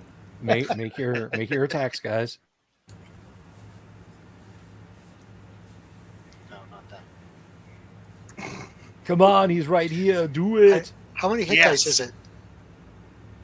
You don't know. Well, you're right. I don't know. But will It's not Geenan less get an than extra 1. attack on it? No. Okay. Geenan will not get an extra attack. Geenan hit with a 20, All right. and we'll do a total of Please kill it. 8 points of damage. All right, Geenan, you stab it right through its heart. It screeches once and curls up around your sword, dead. And he's The just round like, I hit. he looks at his hirelings and like, what was the problem? Well, I mean, it's. I didn't want to run the thief through the leg. Yeah, the thief. Yeah, the thief was in the way. Yeah. That's I burglar to you. We have a thief? Yeah, really. I see no evidence of that. We have a trap finder? Ouch. I see no evidence of Hang on, thievery guys. either. I'm gonna go turn the air You guys can conditioning check off. my stuff if you want. The internet just got a few degrees colder. All right. So, as you're standing there looking at the now dead badger, you hear the tramp of hobnailed feet coming around the corner. That's why I have an S word. Can I move up? You can certainly start moving up. Well, let's get into a fighting line here. Yeah. At a choke point. Are we gonna try and take the door? Or are we gonna I suggest we fight right here where the little where the H? badger was. Okay. Does that sound good? Yeah, I'll move up. Leo has a spear, so he can be in the second rank. Yep. Lynx, I'll you're in the sheath first my rank. sword. Yep, I'm going first rank. Okay, Geenan will be in the first rank, and hirelings behind with spears. And I'll back off and sheath my sword and use my bow. I'll start singing. Okay, rounding the corner. Aloric is going to throw a flask of oil when they come through the door. Awesome. Nice.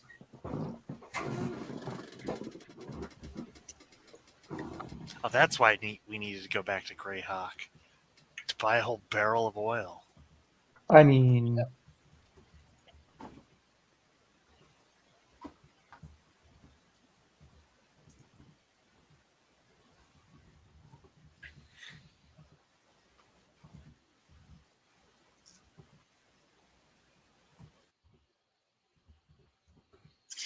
So rounding the corner, and you see coming through the door at least 6 orcs. I won't put the miniatures down just yet. They're not surprised by you. They heard the racket clearly that you put up. You're not surprised by them. They weren't trying to see if they were if they were being stealthy or anything. So let's roll initiative to see whether or not you can get that flask of oil thrown before they close. I got a 4. They got a 5, so no. You're like lighting it, and they come around, and you're rearing back to throw it as they are making their... They're closing in on the party. Let me put down the minis.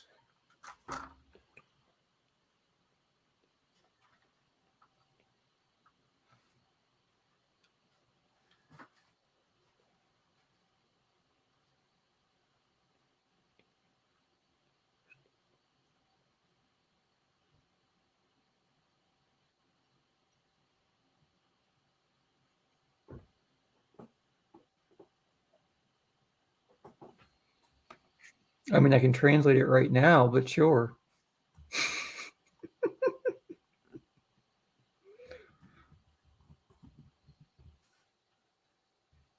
We're all having mute problems tonight. Someone's quoting German poetry. Mhm. There we go.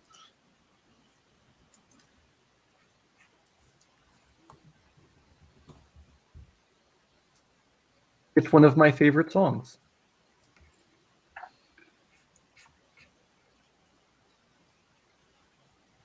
What song is it? Trying to remember Unser liebe Frau, our meaning our dear lady. the Commissar down. Uh-oh. Yeah, that's my favorite, one of my favorites. Okay, so a group of 10 orcs have moved into the chamber. Let me see here.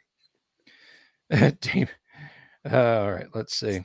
I'm going to see if I can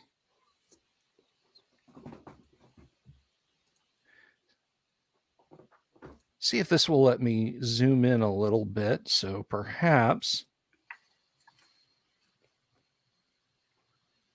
and I'll recenter the camera here in just a second so our audience can maybe get a better look. Should one of us have yelled enhance while he did that? Sie liegt mit meinem Säge und lieben wieder Enhance the nach. scry spell. Oh god. That's what Greater Scry is for. We get sound too. Get Rick Deckard over here. Track 35 left. Pull back 32. Wait. All right. A little to your left. Nope. Wait, your other left. Oh, wait, too far. You know, I was reading a couple of articles, and I've actually seen this with the photogrammetry. We're coming to the point where the Esper will be a real thing. The computer that he was using to enhance the photo with in Blade Runner. And I'll see if I can get a better focus on that too, guys.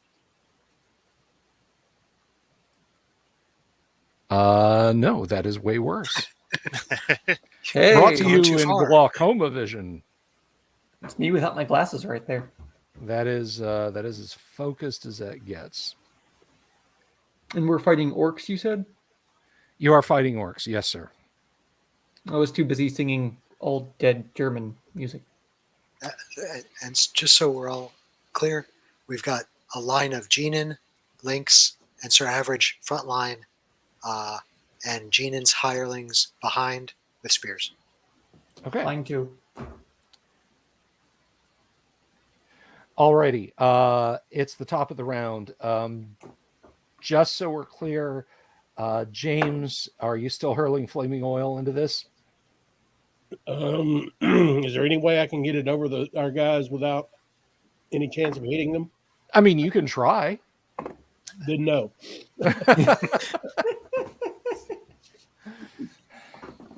No, It it'll be worked great. so well last time. One of our own party members on fire, and then they'll be terrified because if that's what we do to our friends, think of what we're going to do to them. Psychological warfare. Okay. Then we'll stop. We'll start at the top. Mark, Genin is engaging in melee, I'm assuming. Yes. Alrighty. How about Valoric and Bejeebus? I guess Bejeebus will. Is there any way he can take a stab? I mean, Are you in the front line? no. Are you in the second rank with a pole arm? I can be, I suppose, if there's enough room. There's not really. It's fill up with men Then at arms. he's standing back with a crossbow. Alrighty. Are you going to fire that crossbow? Not this round. Alrighty.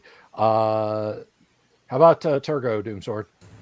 Yeah, does it look like I can get an arrow in there at all? You'll hit something probably if you fire an arrow into that melee. Yeah, it's probably pretty packed. I'll watch the rear with my bow. All I right. believe How the about phrase is target-rich environment. yes? Yeah, Target the rich wrong environment. way to. How about Lynx is swinging his sword. casting sword and Average casting sword also? I have an S word. Alrighty. Then let's go ahead and roll initiative. I'm not sure who in y'all's progression it fell to next. It was Corian, I think. All right. Alrighty. 4. The party goes first. Brilliant. Oh, I like this dice. This one's rolling good. Okay, I'm sorry. Hang on, guys. Mark, did Geenan hit? No, because his best was a 12. That's Okay. not going to hit. All right. So, Lord Corian, how about Lynx? Lynx hit. All right, and roll I your did damage. 3 damage. Okay, that orc is still up, but you have wounded him. How about Sir Average? My follower does 3 damage to that orc, and I do Bubkus. Okay, so 2 of the orcs are slightly injured. You guys are now coming under Orc Attack. Hold on, I forgot to roll for one of my hirelings. One of them hit All right. and did 5 points of damage. All right. The orc didn't like that, but he is still on his feet. Let's go ahead and I'll do my attacks across the line, and we will go against Geenan, Lynx, Average, and then the same with spear thrusts. Geenan, you are hit by a scimitar, and you take 5 points of damage. Ow. Medic. Lynx, you are hit by a scimitar and take 6 points of damage. Average, Hit me. you are missed. The spearmen lean in. Oh boy, Geenan, you are hit with a spear, and you take 2 told points ya. of you take 2 points of damage. Told you this was going to happen. Lynx, you are missed.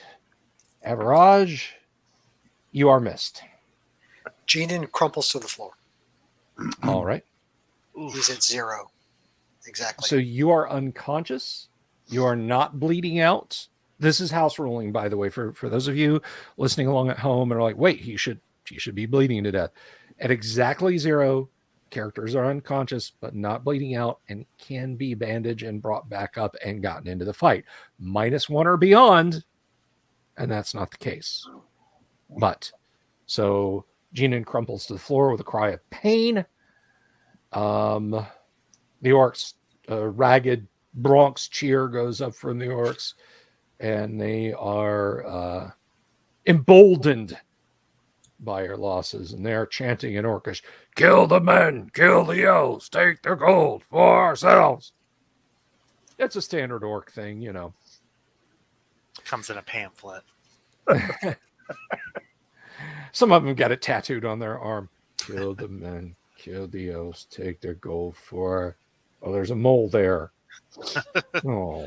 For Mole Man. All right. Take their moles for ourselves. Alrighty, next round.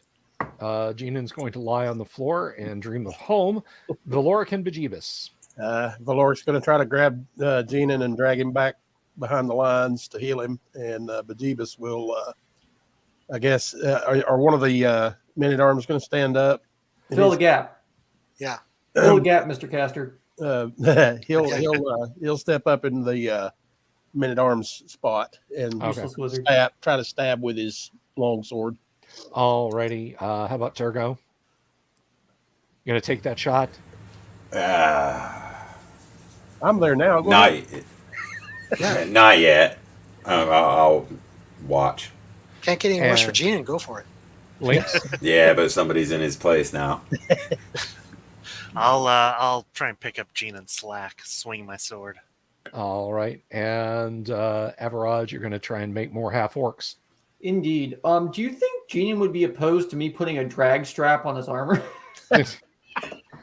Could be You very might useful. all just have that built onto your armor Yeah. the next time you're in Greyhawk. All right. Who is next in progression for your initiative side? Please roll that. I I think it's Sir Average. Yeah, I Yeah. think All that's right. me. Roll Hey, it. it's 5. Party goes first. You just a bit quicker on the draw. A 16 hits, yeah? Yes, it does. I miss. The hirelings miss.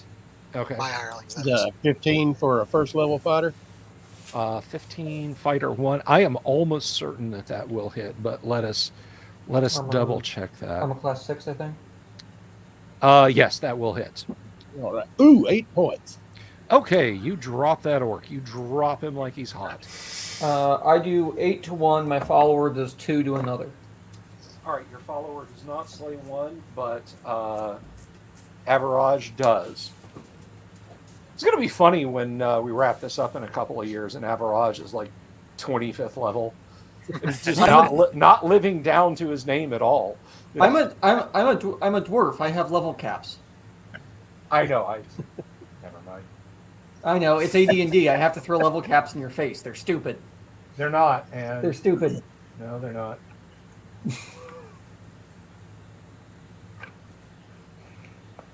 That's what wish spells are for. Indeed. I wish I wasn't a dwarf. Yeah. I demand my race to be changed. I will always identify as a dwarf.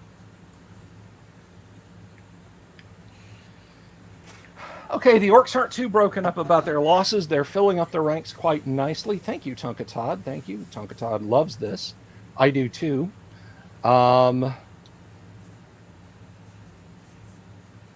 So let's see. Let's take it to the next round. Party made their attacks. Orcs make their attacks now. Valoric heals Genin for 5 points. All right, Genin, the haze of pain and blood loss leaves you, and Valoric is standing over you. He With a has smirk. With a smirk. with a smirk. Told you we should have. It was going to happen if we came back. Told you. All right. So across the front is this one is against. Let's see who's across the front. Lynx, a fighting man, and Average. Lynx, Average, and Bejeebus. Oh, that's right. Okay, so Lynx, you are missed. Average, you are missed. Bejeebus is missed. The orcs all whiffed, and we go back over to Mark. What is Genin doing in the round? Genin will be staying back, Okay. and his hirelings will be picking things with spears. Okay. Valoric and Bejeebus. Nobody else has been injured, so are there any gaps where he could throw a flask of oil? Well, I mean, there's a gap between your friends' heads and the ceiling. He'll take a chance. He's going to throw a flask of oil. Alrighty, that's the Bejeebus kind was of never bad. say die act before you think activity I like to see in AD&D. Very good. Okay, how about Turgo? If he's doing that, I'll shoot some arrows in there. What the hell? Racks that crossbow. F it. How about Lynx? I'm swinging that sword again. All right, not going to Gotta shrug get a on kill. your. Not going to shrug on your asbestos overcoat. you hear the sound of a That's pin behind- being pulled on a flask of oil behind you. Ping! Oh boy. That's behind me. I don't hear that at all. Just the And how about smirk. Average? I will eliminate more of the orcs. Alrighty. Let's see.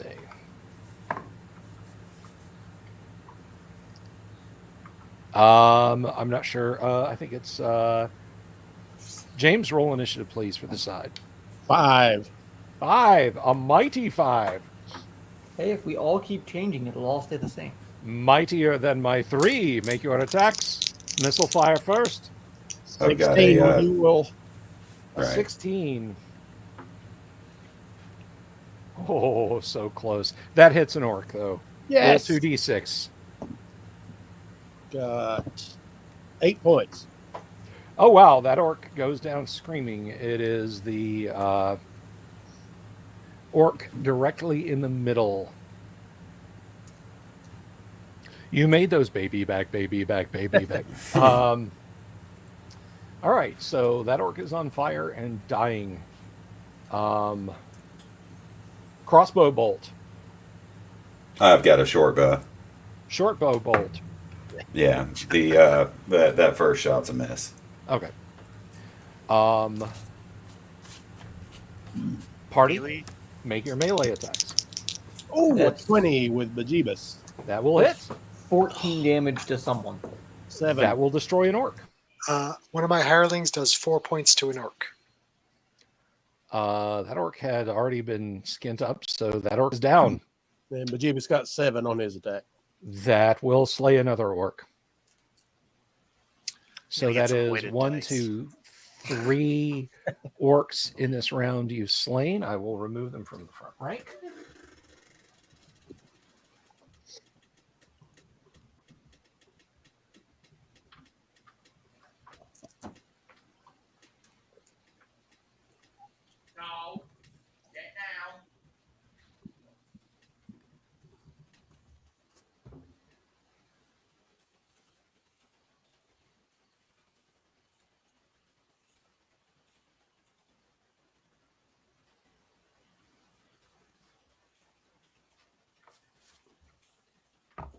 How many are left? 5. Word. Okay. So you guys won initiative. Let's We just see. finished melee. You just finished melee.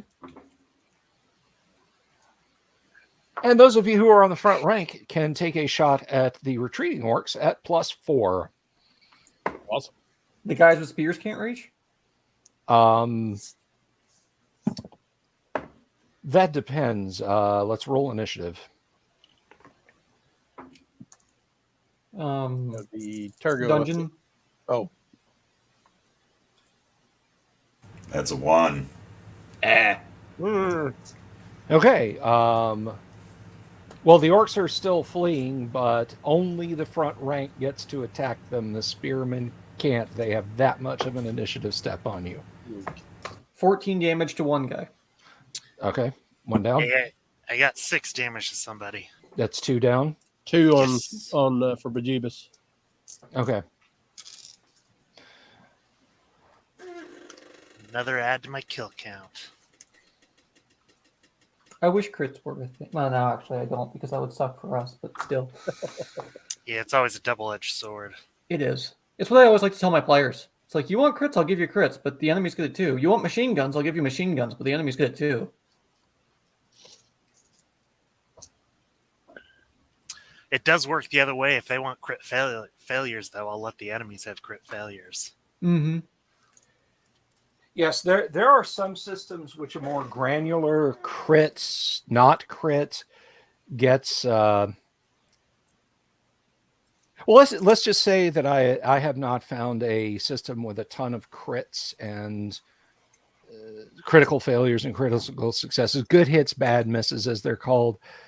System where you can fight this kind of fight 2 or 3 times in an evening yet. I mean, I was talking to a few episodes ago when Kyle Schuant was on his Wednesday night. We were discussing the vagaries of combat and how AD&D really is the only game where you can do 5 adventurers charge into a room full of 40 kobolds, roll initiative, and 45 minutes or an hour at most later, the fight's resolved. If you did that in Rollmaster, it would be weeks and weeks and weeks and weeks and weeks and weeks and weeks. So, because Rollmaster is laden with a critical system, for amongst other things. All right, so the orcs flee, screaming. They'll kill us all. I mean, that's They run technically true. Sure is. So Do press- we press our try and advantage. pursue and go right into that Murphy Orc trap again? I mean, I'm gonna go after him. Let's go. Valor probably needs to heal somebody. I'm sure somebody else is down low. Doomsword? I am low, Who all's so low? I need a heal or something. Jinen's half hit points. Half. I'm Yeah, down 5. 3 points. I've only got 2 spells left, guys. I could use it. I could use one, and I'm in the front line. Okay. So who's got the worst, Genin or Sergio? Genion's worse off than I am. All right, then he'll do Genin and Lynx. Okay. I'm gonna plug the doorway with my self. Genin, you got 3. Okay. And Turgo, you got 5. Or not Yes. Turgo. Lynx, sorry. Links. I knew what you meant. Look, somebody's getting healed. Okay, hold Yeah. still. Damn it. Yeah, so let's press our advantage. Do I see anything while the healing is going on? As I'm like, Well, the healing, casting Cure Light Wounds a couple of times does take a minute. no, that's why I moved up first. That's why I was asking. Okay. Jeebus is checking the bodies. All right. You slew 6 of 10 orcs. So that's going to be, got to look at the monster manual. Let me see. They're 2 to Basal 12 orcs. electric points. I'm sorry? I happen to be running a game and we had orcs, so it's 2 to 12 electron pieces per orc. Thank you very much. So let me see. I can just pop over into my die roller and make that real easy. I do appreciate that. You may have a gold star and take something from the treasure box tonight. 12d6. The treasure box is a mimic.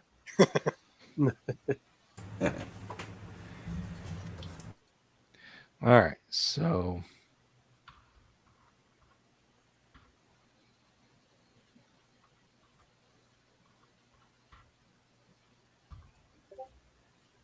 all right, you get 40 electrum.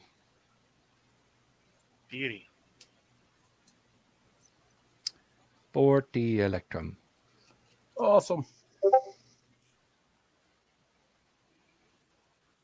All righty, and let's see.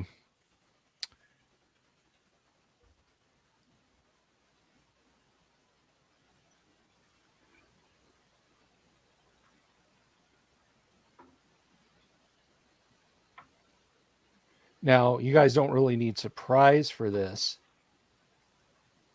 You know, you're amped up, you're pumped up on adrenaline, but coming from around the corner in the open door there, you can see a faint reddish glow, like a low torch or perhaps a coal brazier. And there's 2 of them, kind of, one is low to the floor and the other is a little bit higher up. You're faint shuffling, like someone's trying, maybe wearing straw coverings on feet, and they're shuffling down the hall. Go get him. I'm in front. I'm gonna just start murdering. Alrighty, It's are true. you? Is the party moving up to the door? Let the party move the door. I was already in the door. Yeah. Okay. Ravage is in Oh, the door. well then. I've been in the door for the past like minute while they were all healing. I was already there. There are many doors in this dungeon, young man. All right, Young so bullshit.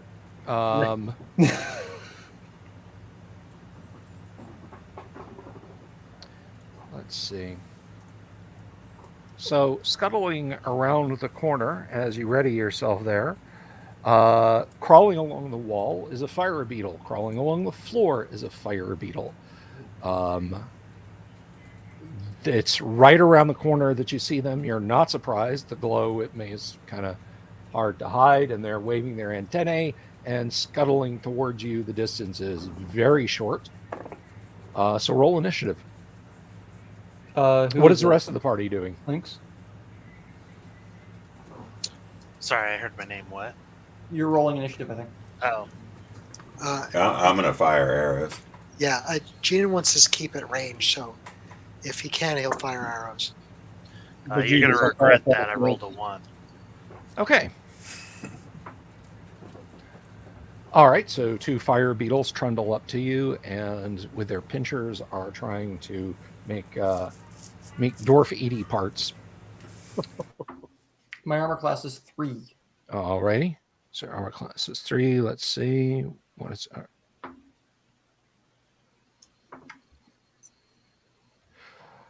Okay, I'm pretty sure the second one doesn't hit, but I know the first one does.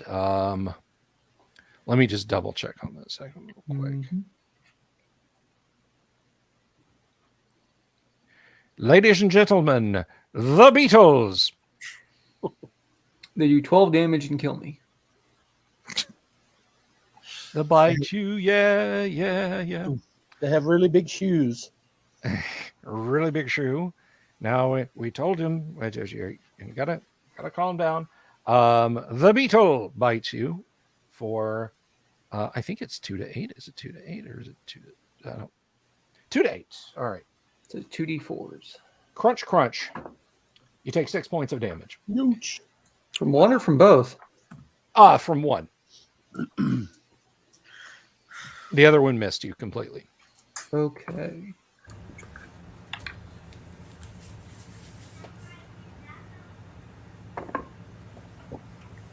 All right, counterattack it.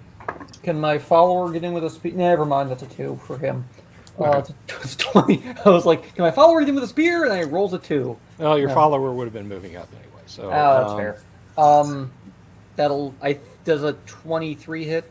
Yes. Okay. They have a good armor class because of the carapace, but it's not that good. 14 damage. That's the third 8 I rolled tonight. Okay. You just, it walks up, sinks its pinchers into your knee flesh, and you just kind of push it back with your leg and then drive your sword through it, and it stops. Okay. Next round. Is anyone moving up? Was there some people wanting to shoot arrows? Yeah. Well, I think we missed the missile combat. Oh, okay. All right. I'm sorry. Take your missile shots. My apologies. Bajiba's got a 15 with the crossbow. All righty. It is small, so there's more than good chance you hit the dwarf. Unfortunately, that's not it. He only has 5 hit points. Gene rolled for his 2 shots, both 18s. I'm not kidding. Okay. Both 18s. Good. Nice. Okay, you're one lucky dwarf. Those shots impact the other fire beetle. Total of 6 points. Well, Three that's points. enough. That's enough to Three points. exterminate it. Okay. Hey, 2 arrows and a crossbow bolt later. And... Okay. And a bleeding dwarf. The dwarf now has a huge gash, courtesy of the fire beetles. And as I said before, the fire beetle's glands can be removed. It has been 3 days since you took the last batch of fire beetles glands, so they're not dimming. Like, it's clear that they're starting to dim.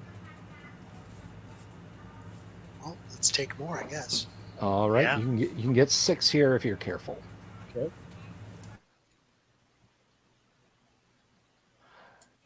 Alrighty, you have the fire beetle glands.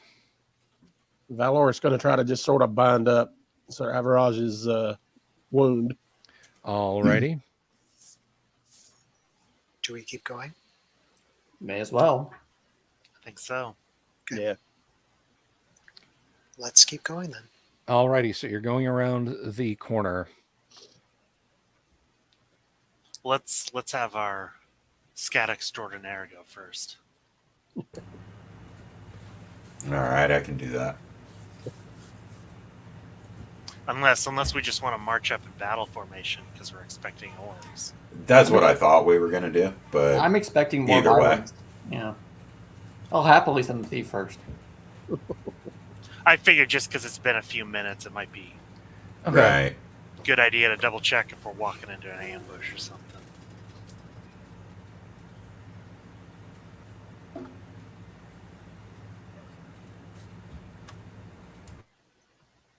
Another barrel full of rock grubs.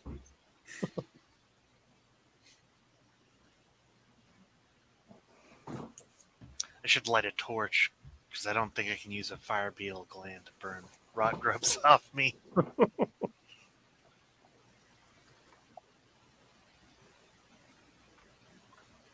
Do you imply, sir, that your dungeon master would be dropping rot grubs on you?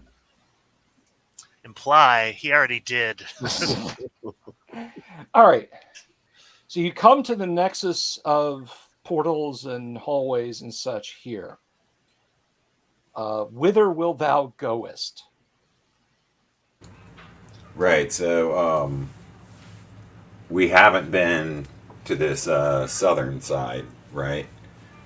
Yeah. We found the gems in the little room to the Yes. to the we were right. in there. Right, but if we were facing it, we haven't gone to the right down the zigzag. Right. Oh, looking yeah, area, I get right? it. Yeah. Should we at least check that room and make sure something hasn't moved into it, Yeah, so it doesn't sneak up behind us? it's not a bunch of orcs in there cowering or something. Yeah. I suppose I'll carefully move up to that door and We can try always to just jam listen it at shut. it. Yeah, didn't we nail it shut? I mean, we could. If we're I don't worried. think we have the spikes or No, something. Oh, I do. So, I have Red 3 Rise, I think, spikes. jammed a spear in the other door to keep the orcs from following us out. Yeah, that's broken. Yeah. Is that The door other shut? door, then? I don't think we shut the other door. I think we just left it alone. Okay. So, is our plan that Turgo will check the door to the room where we found the gems Yeah. first? Right, the closed door, and listen at that in case any of these orcs decide to set up shop in there. Turgo, you do not hear anything. Okay. I'll motion toward the other guys, assuming they can see me around the corner, and get ready to go through that open door. Let's move up. Yep. Yeah. Well, I'll move up to Okay. this choke point while he goes ahead. Mhm. So you're going here? Mm. Yeah. Okay. Yeah, right, that's the direction. Alrighty. And just for those of you, I know we have some folks watching who maybe have not seen the broadcast thus. Use the black cloths to basically cover the places that the party has not already been. Fog of War and all that jazz. It also hides the super chat monsters if you want to super chat. Now, I want it on record. I didn't say that. For just 4 payments of $39.95, you too can TPK this party. Oh, don't be ridiculous. I would TPK you guys for much less money than that. Shh, don't be cheap. That way we each get a cut. Oh, is that what you think? Oh my goodness. All right. I tell you what, if we ever start making Critical Role money, we'll definitely start talking about payment splits. But all kidding aside, yeah, no, guys, I can kill them on my own. You don't have to super chat me for that. So to the north, let's see, is a larger chamber.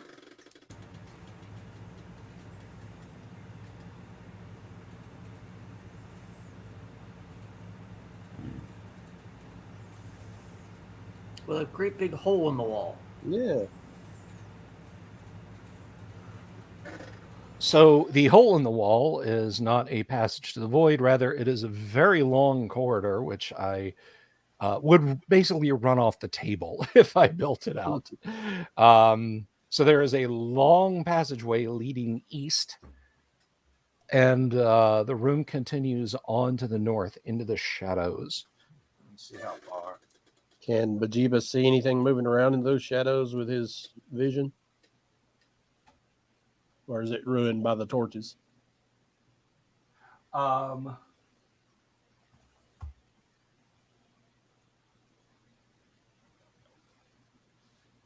Yeah, dark vision is always crippled by humans. The torches actually do illuminate the room fully. Do we need to move the camera around? Would it be better if I move the camera around for you guys? Maybe back it up. Just a little. Step, like Yeah. All right.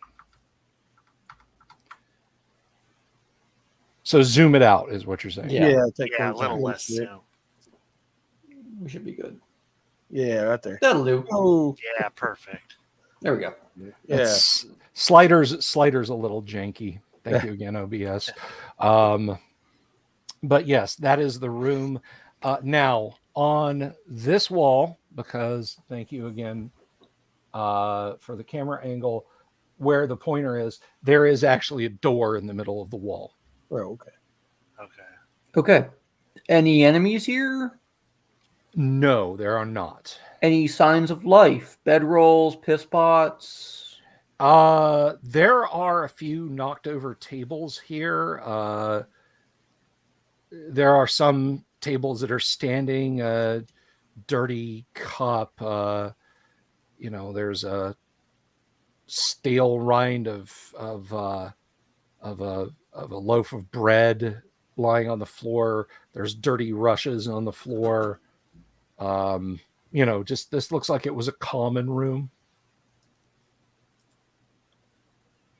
Yeah, but Jeebus wants to peer around the corner of that corridor to just kind of keep an eye out for anything that might be coming from that direction.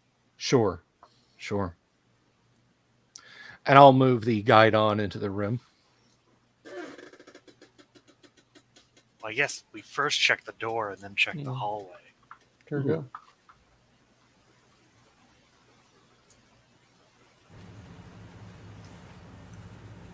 Who's got good ears? Let's listen at the door. Right.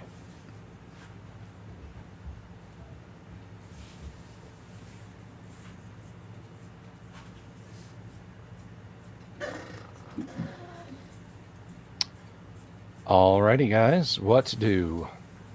I'd like to listen at the door. Of course. Do I notice any new construction, stonework? That's a good question. You can tell that this is all, of course, stone work, and it is not new. It is very, very old. The flags are worn. The mortar and masonry in the walls is worn, but yes, all of this was put down a long, long time ago. Cool. Turgo, you can very clearly hear loud orc voices just beyond the door. Okay, I motion to everybody to be quiet and point at the door.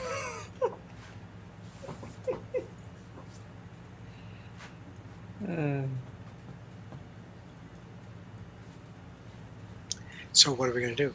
We're going to open the door? Corion, you're muted. I was gonna say, do we form up and bust through the door, or do we try and set like an ambush to see when we come back out? They know we're here. But they know we leave a lot too. We could just pretend to disappear. I bet it takes them an hour to come out of there. Just Yeah, douse and they the torches, probably- stand still. Yeah, exactly. They probably don't know we're right here. It's a thought. I don't have a good plan. I mean, it's that or we open up the door and we just start taking pot shots at them in there. Well, speaking Actually- of that, you're all kind of a little startled when the door is yanked open. They do have the drop on you, and 6 orc archers are firing. Well, And Gene's like, hey, just hold on a second. We're talking here. It's like, can we close the door back again? No, that's they've got a modicum of surprise. They yank the door open, we yank it shut. Opposed strength test. I'd win. All right. So let's see. Really, the only one who's getting out of this potentially is going to be, was it Valoric moving to the north? Bejeebus. Bejeebus. Okay. So 1, 2, 3, 4, 5. This is going to be at Valoric. There was only one character hit when they loosed their arrows. Lovely. And that is 5 points of damage to Valoric. Ow! Bye, Castle. He's still around. Donk, donk, donk, donk. There is just this hail of black He- fletched he arrows. He was AC too, by the way. I understand. I rolled Okay. a 20. Oh, okay. Okay. Some days you get the bear, and someday the bear gets you. Okay. Behind the door, they're on a knee. Or on, basically, it's a phalanx of orcs on their knees with shields. Or not a phalanx, but a skirmish line of orcs on their knees with spears and shields. Behind them, more orcs with spears and shields jump into place after the volleys of arrows. Oh, that's right. You guys are surprised. So that's another, and it was 6 archers. So it's another volley of arrows before they do that. Oh dear. So that's 1, 2,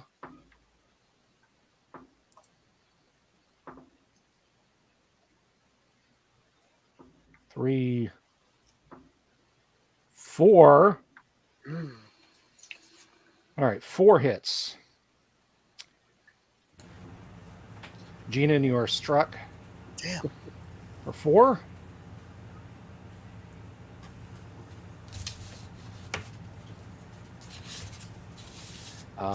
Turgo, you are struck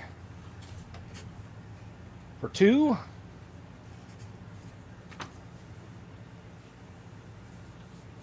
Sir Average, you are struck for 3. And Lynx, you are struck for 3. Now the orcs form up in a phalanx. And they are hooting and hollering and singing an orky death song, which sounds an awful lot like Bolt Thrower. So, Oh no, they get a bonus. in battle, there is no law. I suggest retreat. Let's run away. I have one thing I would like to do. Okay, what would you like to do? I would like to grab that door and pull it shut. Okay. You are certainly close enough. You can absolutely do that in this round. I need one of you to bar it. I don't care with what. Bar it. So we can Is run. Is there something? Is there a way we can bar it on this side, or is it barred? We on have the other side? tables.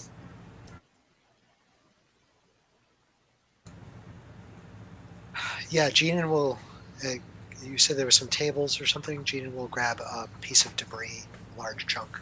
Okay. He's got good strength. If Average is going to slam the door shut, Geenan will then slam some debris on top of the door. Shit, just roll the Piece of table. debris. Some of the wreckage of the party, perhaps? Yeah. Sorry. Yeah. My apologies. Okay. So We just cheer on you're it. just you're grabbing a table to throw stuff in there, or to throw up against the door. All right. Shutting the door, throwing stuff against the door. Valoric and Bejeebus. They're helping as best they can. Turgo. Another door. I'm backing off into that room behind us that we came from. All right. Lynx. Doing the same thing. I'm pulling my bow out at the same time. All right. What are the men at arms doing? The men at arms are backing out of the room. Okay. This is going to be a critical initiative. Who wants to roll it for the side? It was Sir Average's idea. He gets Yeah. That's a 2. Come on, 1. Come on, Orc 1. Okay. All right. Here we go. I got the big orange D6 from the home set. That's what I'm using. Nice. If it would stop landing up on the foot of the monitor, please. Though this isn't a true home set. All right. Well, the orcs are going to go first. They lunge out. You can still slam the door. I just want to point that out. You can still try and slam the door, but the spear line of orcs is trying to turn you into a pincushion. A reverse hedgehog. I mean, if I'm going to die on a hill, it's not a bad hill to die on. We're in a dungeon. It's not a hill at all. You picked the wrong place. We're under the hill. It's a metaphor, you idiots. Yeah, I don't care where we're at. I'm hauling And ass. how many hits have you got left? I have 2. I'm dead. Oh, I know I'm dead. well, let's see. That's why I said if I can slam the door, I don't care. Nope, believe it or not, I rolled a 1. You got a hit point left. That's That's you need. 1 spear attack. Second misses. Third misses. Oof. Fourth misses. Ooh. Fifth misses. This is it, folks. I think this is really it. And the 6th misses. Yay! Wait, I'm going to super chat another Orc Attack. Don't you right dare. Get that archer back here, damn it. All right. That's one of those times when I really wish I'd had like a die cam because I was like, come on. God damn it. All right, I got to hit. I just got to hit him one more time. So, no, you're still alive. The door is, you throw yourself against the door and slam it shut. The orcs are pounding on it and pushing on it. And I'm guessing I've got party members rushing up, trying to throw the table against it. Yes. There are several tables, so indeed. And didn't you say you had spikes? I do, but I'm not going to take time to fish them out. Okay. All right. Well, the men-at-arms and Turgo have fallen So that's back. a really good idea. The orcs are beating on the door, and I mean, you can see that there's a slight gap in the door, but the tables are holding it back. But it may only be for a round or two before they're able to push it out of the way. So, what do you guys want to do? I know what the orcs are. A retrograde movement. All right. To Get out of top, there, Sir at Average. top speed, advance to the rear. Okay. I'm going to start yelling and Bejeebus kicking is and helping. screaming. Bejeebus is helping the dwarf, and Valoric's gonna smash a flask of oil at the bottom of the door. And Okay. That's thinking. Mm-hmm. Let's roll initiative. Just because you're doing stuff other than leaving.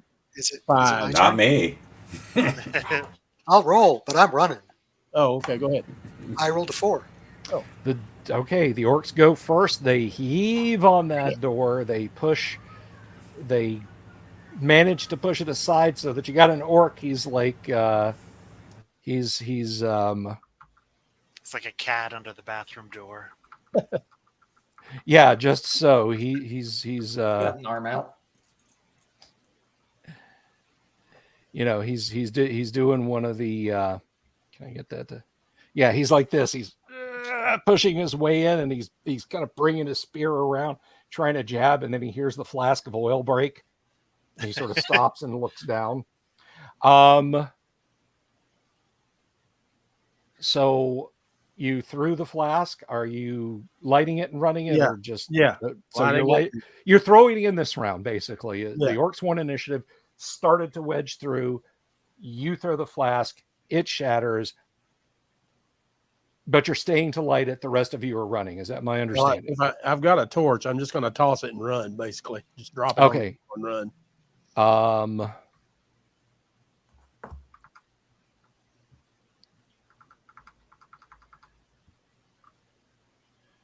Alrighty, let me flip back over because nobody wants to see my beautiful face this late in the evening. All right. Let's roll initiative. It's going to be kind of important this round. Do they force the door open and leap through and attack, or do you drop the torch and run? I actually got a 6. The party goes first. You drop the torch. I'm going to... Whoosh! You hear the orc screaming and cursing. The oil alights. It immediately catches on the tables, which of course have grease and oil and so forth on them, so that's starting to flicker and catch, and flames are licking up on it.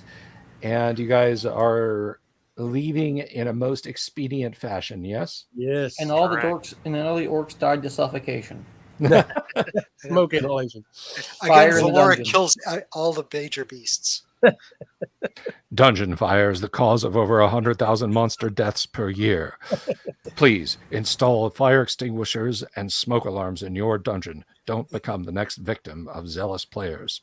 Could you imagine the gas? Smokey the owlbear says.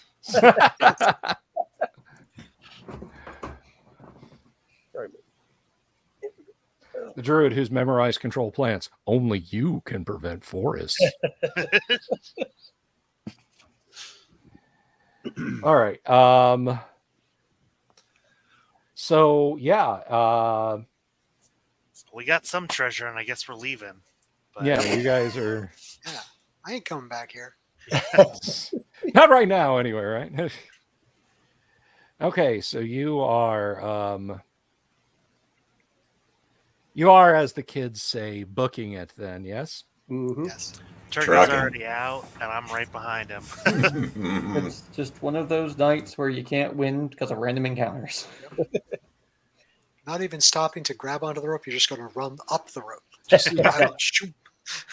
I mean, to be fair, it was an orc patrol you ran into that kind of caused all this. It wasn't per se random encounter. All right. Now the badger did like what, 12 damage, I think, to her or more. Like That was part of the patrol. Okay, you're climbing up the ropes. Give me one more initiative roll. It's Actually, no. You set the fire. You successfully set the orcs are not bursting through anything at this moment. They are currently trying to keep from burning alive wherever they are. So you make it out into the open daylight.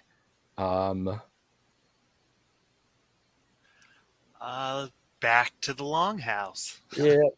Just kind of, after being engaged in mortal combat down there, it was very intense. And coming out into the courtyard of Castle Greyhawk, the cistern behind you, your joints aching because you're carrying 50 pounds of armor and weapons, with the exception of the dwarf, who's like sluggards. He's pretty sore too, though. I'm gonna stand there and like foam at the mouth and yell and scream and curse and kick and gimp home. Okay. It's kind of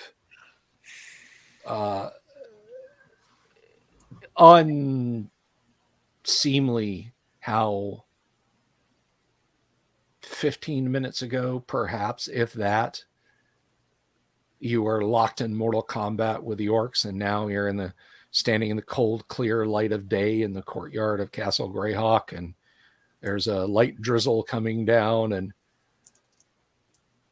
you all just you're panting and looking at each other, holding shut wounds and so on. Somewhere on the battlements, you can't see it, you're the call of a crow. Majibus fires a crossbow. just at random, just twang. Shut up! You gotta eat what you kill. I'd eat that sucker. Yeah, really, just for the sheer sake of revenge. Yeah, you do that, and the crow just kind of random caw turns in.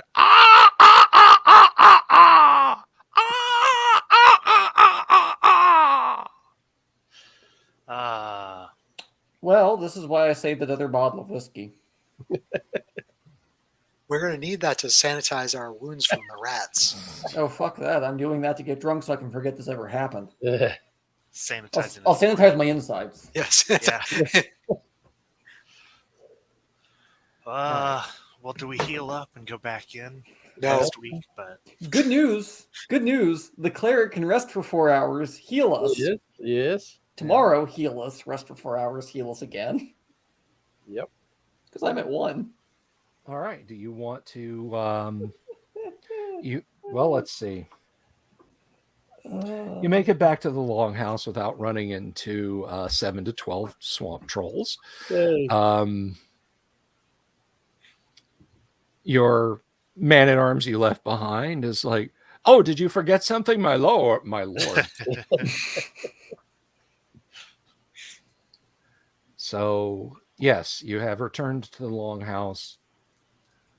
Joints aching, wounds stinging, alive with a little bit of coin, and having caused the death of a handful more orcs and a giant badger that really didn't do anything to you guys to begin with, but hey, it's your fight. Are you going to rest up, heal, and return to Castle Greyhawk? Or are you going to rest up, heal, and go back into the dungeon? That's the same question twice. If to return to the city of Greyhawk, excuse me. If Valort can get back and train for 3rd level, he'll have several more spells that he can benefit from. I think we should go back to the city, I'm sell our thinking so, gems, too. and decide who's going to train. We may not be able to get everybody. Yeah. And then and I think at least I should pick up some followers as well. But I'm wondering if we shouldn't get a few more because they seem to be handy holding the line. Very useful. Yeah, this bucks up the morale of your men-at-arms a little bit. Yeah. Enough to get him a bonus for the next time we. Gene's like a walking ad for soldiers. They're useful. It's not blessed nor prayed. Yeah, we can. The more we get, the more we got to pay for. But yeah, and the less XP we get too. Yeah. Remember that. Yeah, that's true. Very true. We're already split in XP 10 ways. Do we really want to split it 15? Maybe. Well, I'm thinking if when we go into combat, it's the fighters, us fighters, and then one line of men-at-arms. We should have at least one replacement line. So either the men-at-arms can disengage, or if we get another group of men-at-arms, I think we should just send all of them in. Just all of them first. We'll get some lounge chairs, sit in the Castle Greyhawk. Bring a beer. It'll be great. Well, yeah, let's go back. We'll figure out what we want, when we're there. So let's rest up at the Longhouse and then travel back to City of Greyhawk. Okay. Alrighty then, folks. I think that's where we're going to break it off for the evening. I want to thank everybody in our audience, and I want to thank our absolutely outstanding players. You guys, you make it fun, and we do this. It's not scripted. It's literally, as my co-host on Wednesdays, Kyle, likes to say, the dice tell us the story that neither the dungeon master nor the players were expecting sometimes. And that's what you get, and I hope you guys enjoy it. We will be back next Tuesday with more Castle Greyhawk Dungeons & Dragons. I will be back tomorrow, of course, as I said, with Bob and Tone of the... I'm sorry, I'm getting a message. I get interrupted is what I get. We will be back tomorrow with Bob Antone to talk about his, the band he's in, Tinkham Road, mythology of the great northwestern region of the United States, and we'll find out the critical information that we need to know. Does he play Dungeons & Dragons? If not, when is he going to start? So thank you all, everyone, for a wonderful evening, and I will see you all tomorrow night. Peace to you. Right on. Peace out.